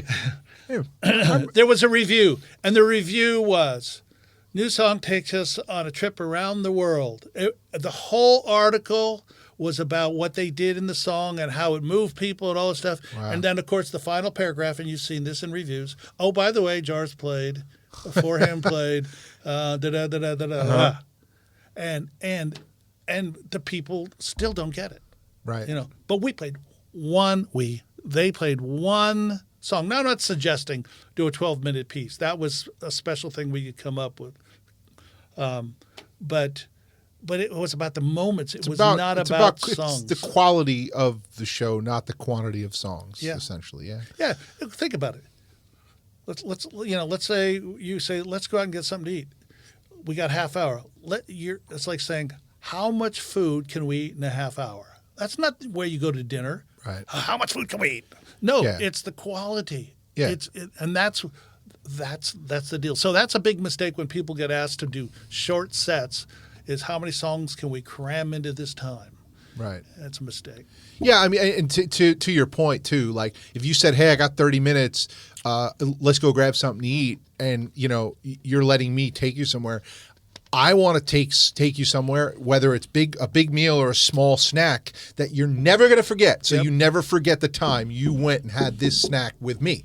Yep. So that's a great analogy to use. I think that's amazing. Yeah. So for anyone listening, I got to say, if it's not apparent, I have learned a ton from Tom Jackson. If you ever seen me live and thought, wow, that was really cool thing they did, it's all literally from his book. So check out his book. Follow him on social media. I know you're not really big into social media. I'm not. But I'm trying to. You are available. You have some content on there that they can check out. And I did a live Facebook last night just because Amy pushed me. Mm. And so we set up a camera, got some lights, and I thought, and we promoted it for 2 days. Promoted it once a day on Facebook. Might have been twice. My son put it up a time or two. And we had a lot of people, and in my mind, I'm thinking 8 people are going to show up, but that was not the case, and they all encouraged me to do more. So my point is, I'm going to try and do more social media, and I have an email list that we're going to start sending out emails again. We used to do all this when I had 12 employees, but it just became overwhelming, me running around the world paying for all those employees. Yeah. I think now with we are running pretty long here, but this has been like a college education here in crammed into 2 hours in musical performance. But I do want to touch on 2 things. One is, obviously, a lot of what you do and a lot of what like me, I love performing. That was like, I was sitting down with my counselor recently, and he had said to me, like, most artists, that I work with, they sit here and they talk about how they just have to write and they got to write their songs. Yeah. And he's like, you haven't. That's not you. I go, yeah, because I love getting on stage and singing songs. Performing is what I feel I'm supposed to do. Yep. Beyond that, and COVID took that away from me. And what I felt like was, man, okay, so here I feel armed with at least, some level of knowledge that I got from, all this live stage stuff. And the only avenue to do it was live stream, which I found I hated every second of it. I don't even do them anymore. Sure. And one of the things that made me hate it was spending all day. I'd spend all day making sure it looks good on camera, spend all day making sure it sounds good. And, then Facebook algorithm only lets a certain amount of people see it. But anyway, I had done, actually, this particular one, I had done a Zoom concert. I said, all right, I'm going to have my fans come in on Zoom. And, I sold tickets to it, and I sold like 40 tickets, which was like unbelievable. Sure. But 12 people actually tuned in. So that was weird. And then a couple of the people, there was times where like between songs, we'd like unmute everybody so we can like hear them talk and we talk. And a couple people were like, oh yeah, keep going. I'm watching this other live stream on my iPad too. And we're just like, wait, what? What is going on? Now, is there a way to translate this stuff to a live stream? Or is that just... That'll be my next book. It will be the next book? I guess, because I get asked it all the time. Yeah. And we'll see. I keep waiting for the world to go back to normal. I'm not sure it's going to. And I think we'll get into that. I'm not sure it's going to. Yeah. But, I'm going to start doing some online stuff and watching some online stuff. I resisted it too. That's why. Yeah. That's why my book. That's why my book's called Tom Jackson's Live Music Method. But the thing underneath it, the little title is All Roads Lead to the Stage. That's why my DVD series is called All Roads Lead to the Stage. As a musician, it was for me too, and maybe that's for some of you who they're just happy writing music, and that's all you do, and you send it to somebody, and there's people that play in the studio. This stuff is not for you. Yeah. But if your goal is to get out on stage, because to me, I found out that most artists, Christian artists, do it for 4 reasons: the music, the message, they'd like to make some money, and they'd like to have that fulfillment. And that doesn't happen in the studio. It doesn't happen on Facebook. It doesn't happen in social media. It doesn't happen on it. What it happens on is the stage, the music, the message, the money, and the me. Oh yeah. And so that's why, and that's my world that I grew up in, and that's the world that still's out there. I mean, Winter Jam's going strong. Yeah. Yep. People are still buying tickets, though it's mind-numbing how expensive a lot of them. That's why Winter Jam's a great. Well, I think it's just tough because again, all during COVID. I mean, first off, it was tough because you got indie artists just trying to be heard, and it was interesting because I got with not that I have a huge fan base, but I got with people that I knew, and I go, hey, what night should I do a live stream? And it was like, well, Casting Crowns are doing one Monday, so every one of their brothers going to tune into that, and then Mercy Me's doing something on Tuesday, and then Stars Go Dim is doing something on Wednesday, like. Oh, okay. So there's like Well, but that's but I get it. But there's that has to do with carving out a niche. But I think even them, even they had expressed like this frustration wasn't the same at all. It isn't the same. And frankly, I mean, I still stand behind this. If the world we lived in no longer allows for live performances, like, I'm done. I don't get enough fulfillment out of writing songs and recording songs to where I actually want to go out. It's like the way I describe it, and you used a cook analogy earlier. If I was a chef and got to cook but never got to see people enjoy the food, what am I cooking for? Well, you cook for yourself for a little bit, and you can do that at home. And sure. There's people that should be doing that. Yeah. But you're right. It's great. The joy is in watching people go, oh, this is awesome. Yeah. This is awesome, this food. Yep. Listen, one last thing that I wanted to say to somebody there, and that is I mentioned music, message, money, and me. One of the things that you mentioned Casting Crowns, you mentioned, who'd you mention? Mercy Me, Stars Go Dim. Every one of these groups is sponsored by a charity. Everyone. They would not, Winter Jam would not be out. And this is the stuff that you guys don't understand a lot. But they would not be out on the road doing it because that generates more money for them in most cases than ticket sales, than product sales, than revenue online. Are there exceptions? Of course there are exceptions. Yeah. But when somebody is getting millions of dollars to help kids get sponsored. Let me say this. That doesn't bother me because they're raising hundreds of millions of dollars for the charity to reach out to the children. Yeah. But I'm always looking for independent artists who want to do the same thing. I've got an indie I just paid $4,500 to. And he makes about that every month. And he works at it. But he gets about 30 to 40 sponsors every month, and it keeps his ministry rolling because it allows him to buy stuff, to hire Amy, to that kind of stuff. An extra $4,500 a month, a lot of people could use, even if it's $1,000 a month. But the key is it's a good thing. It's the way the business, you want to know how the business works here? That is one of the ways the business works here. That is one of the ways that keeps, I'll tell you this, Winter Jam would never have happened if Newsong wasn't hooked up with one of the charities I work with and we're helping get paid by the kids that are getting sponsored. Do they believe in the sponsorship? Completely. Yeah. You know, you can go overseas and see the work that these charities do. I work with Child Fund. I work with Holt International. I work with Food for the Hungry. And I work with Destiny Refuge, which is a child getting kids out of child trafficking. And we help the artist when they get kids sponsored. It's as simple as that. And it all makes sense financially. It's all well done, and they're great charities.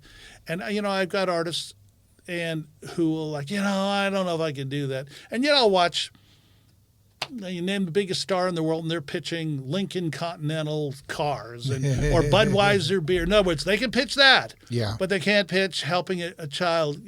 One of the artists I worked with, in fact, the girls I was working with, and I haven't approached them on this too much yet, but they're like, oh, we can't get together today because we're going down to Murfreesboro to help the pet shelter. We're doing a concert so that we can help the pets find homes. And I'm like, well, what about helping kids find homes? Not that they're not more important than, but oh no, we can't do that. Why? Well, because I feel a little weird asking people to do that. But God says, love him with all your heart, mind, soul, and strength, and love your neighbor as yourself. This is reaching out to your neighbor, speaking out for the poor, speaking out for those who are desperate. I went to Kenya one year and saw the slums there. And the slums are so, you know, people say, what about the people here in America? Yeah. And I'm with you. There's some poor people here. Nothing it's like the difference between a Lamborghini and a skateboard. Yeah, it doesn't compare. It just doesn't compare. And so I just want you to know, I'm always looking for artists who will stand up for somebody else. If it was your kid, you would go out on stage and say, listen, folks, we need food this week. Could somebody please just help us out a little bit? Yeah. Well, in the church community, it is your kid. And so I'm looking for artists that do that. I've done it for 30 years. We've sponsored over 2 million kids, but 22,000 kids die every day from preventable diseases, and I want to be a part of that solution. I had a vision when I was asked to do this 30 years ago. The girl said, will you help me recruit artists? And I said, what every good Christian boy would say, which is, I'll pray about it. Yeah. True story. And I said, I'll pray about it. So within 24 hours, I had a dream that I died, was walking up to the gates of heaven, and was thanked by thousands of kids because I had recruited artists that got them sponsored and they heard the gospel. True story. I've never had a vision like that before. Never. Yeah. I wish I would have had that. God, should I marry this woman? Should I move to Nashville? No, got to do that by faith. It's the clearest answer to prayer I've ever had. That's crazy. So if anyone is doing like 30 shows in a year, and I mean shows meaning house concerts, coffee houses, festivals aren't the greatest. Your festivals gigs, are tough, yeah. bigs. I mean, just don't have to be big shows. I've got indies, like I said, making $10,000, $20,000, $30,000, $40,000 a year, and helping hundreds of kids. Year after year after year, they do it. If it's something, I know a lot of artists. If it's something they truly believe in, and they're able to make it part of the DNA of what they do, as a Christian, I think it is the DNA. It's ministry, and when I think about the audience has to learn to give. As Paul says in Philippians about giving the gift, and it's not for me, it's for you. To the giving is to show you that and God will reward you. Yeah, and it's the same thing. So your audience, that's the way I need to look at my audience and go, listen, this is good for you, not just good for the kid. It's good for you, and oh gosh, I like it because it's good for the artist too. It's a win-win-win situation. If you're interested in that and you're doing enough dates, go to livemusicgives.com. Livemusicgives.com. I promise you. I'll tell you this, and I'll finish talking now. My ministry, and I call this a ministry to me, my business changed when I started giving to the poor, representing the poor, reaching out to the poor. Is it a coincidence? I don't know.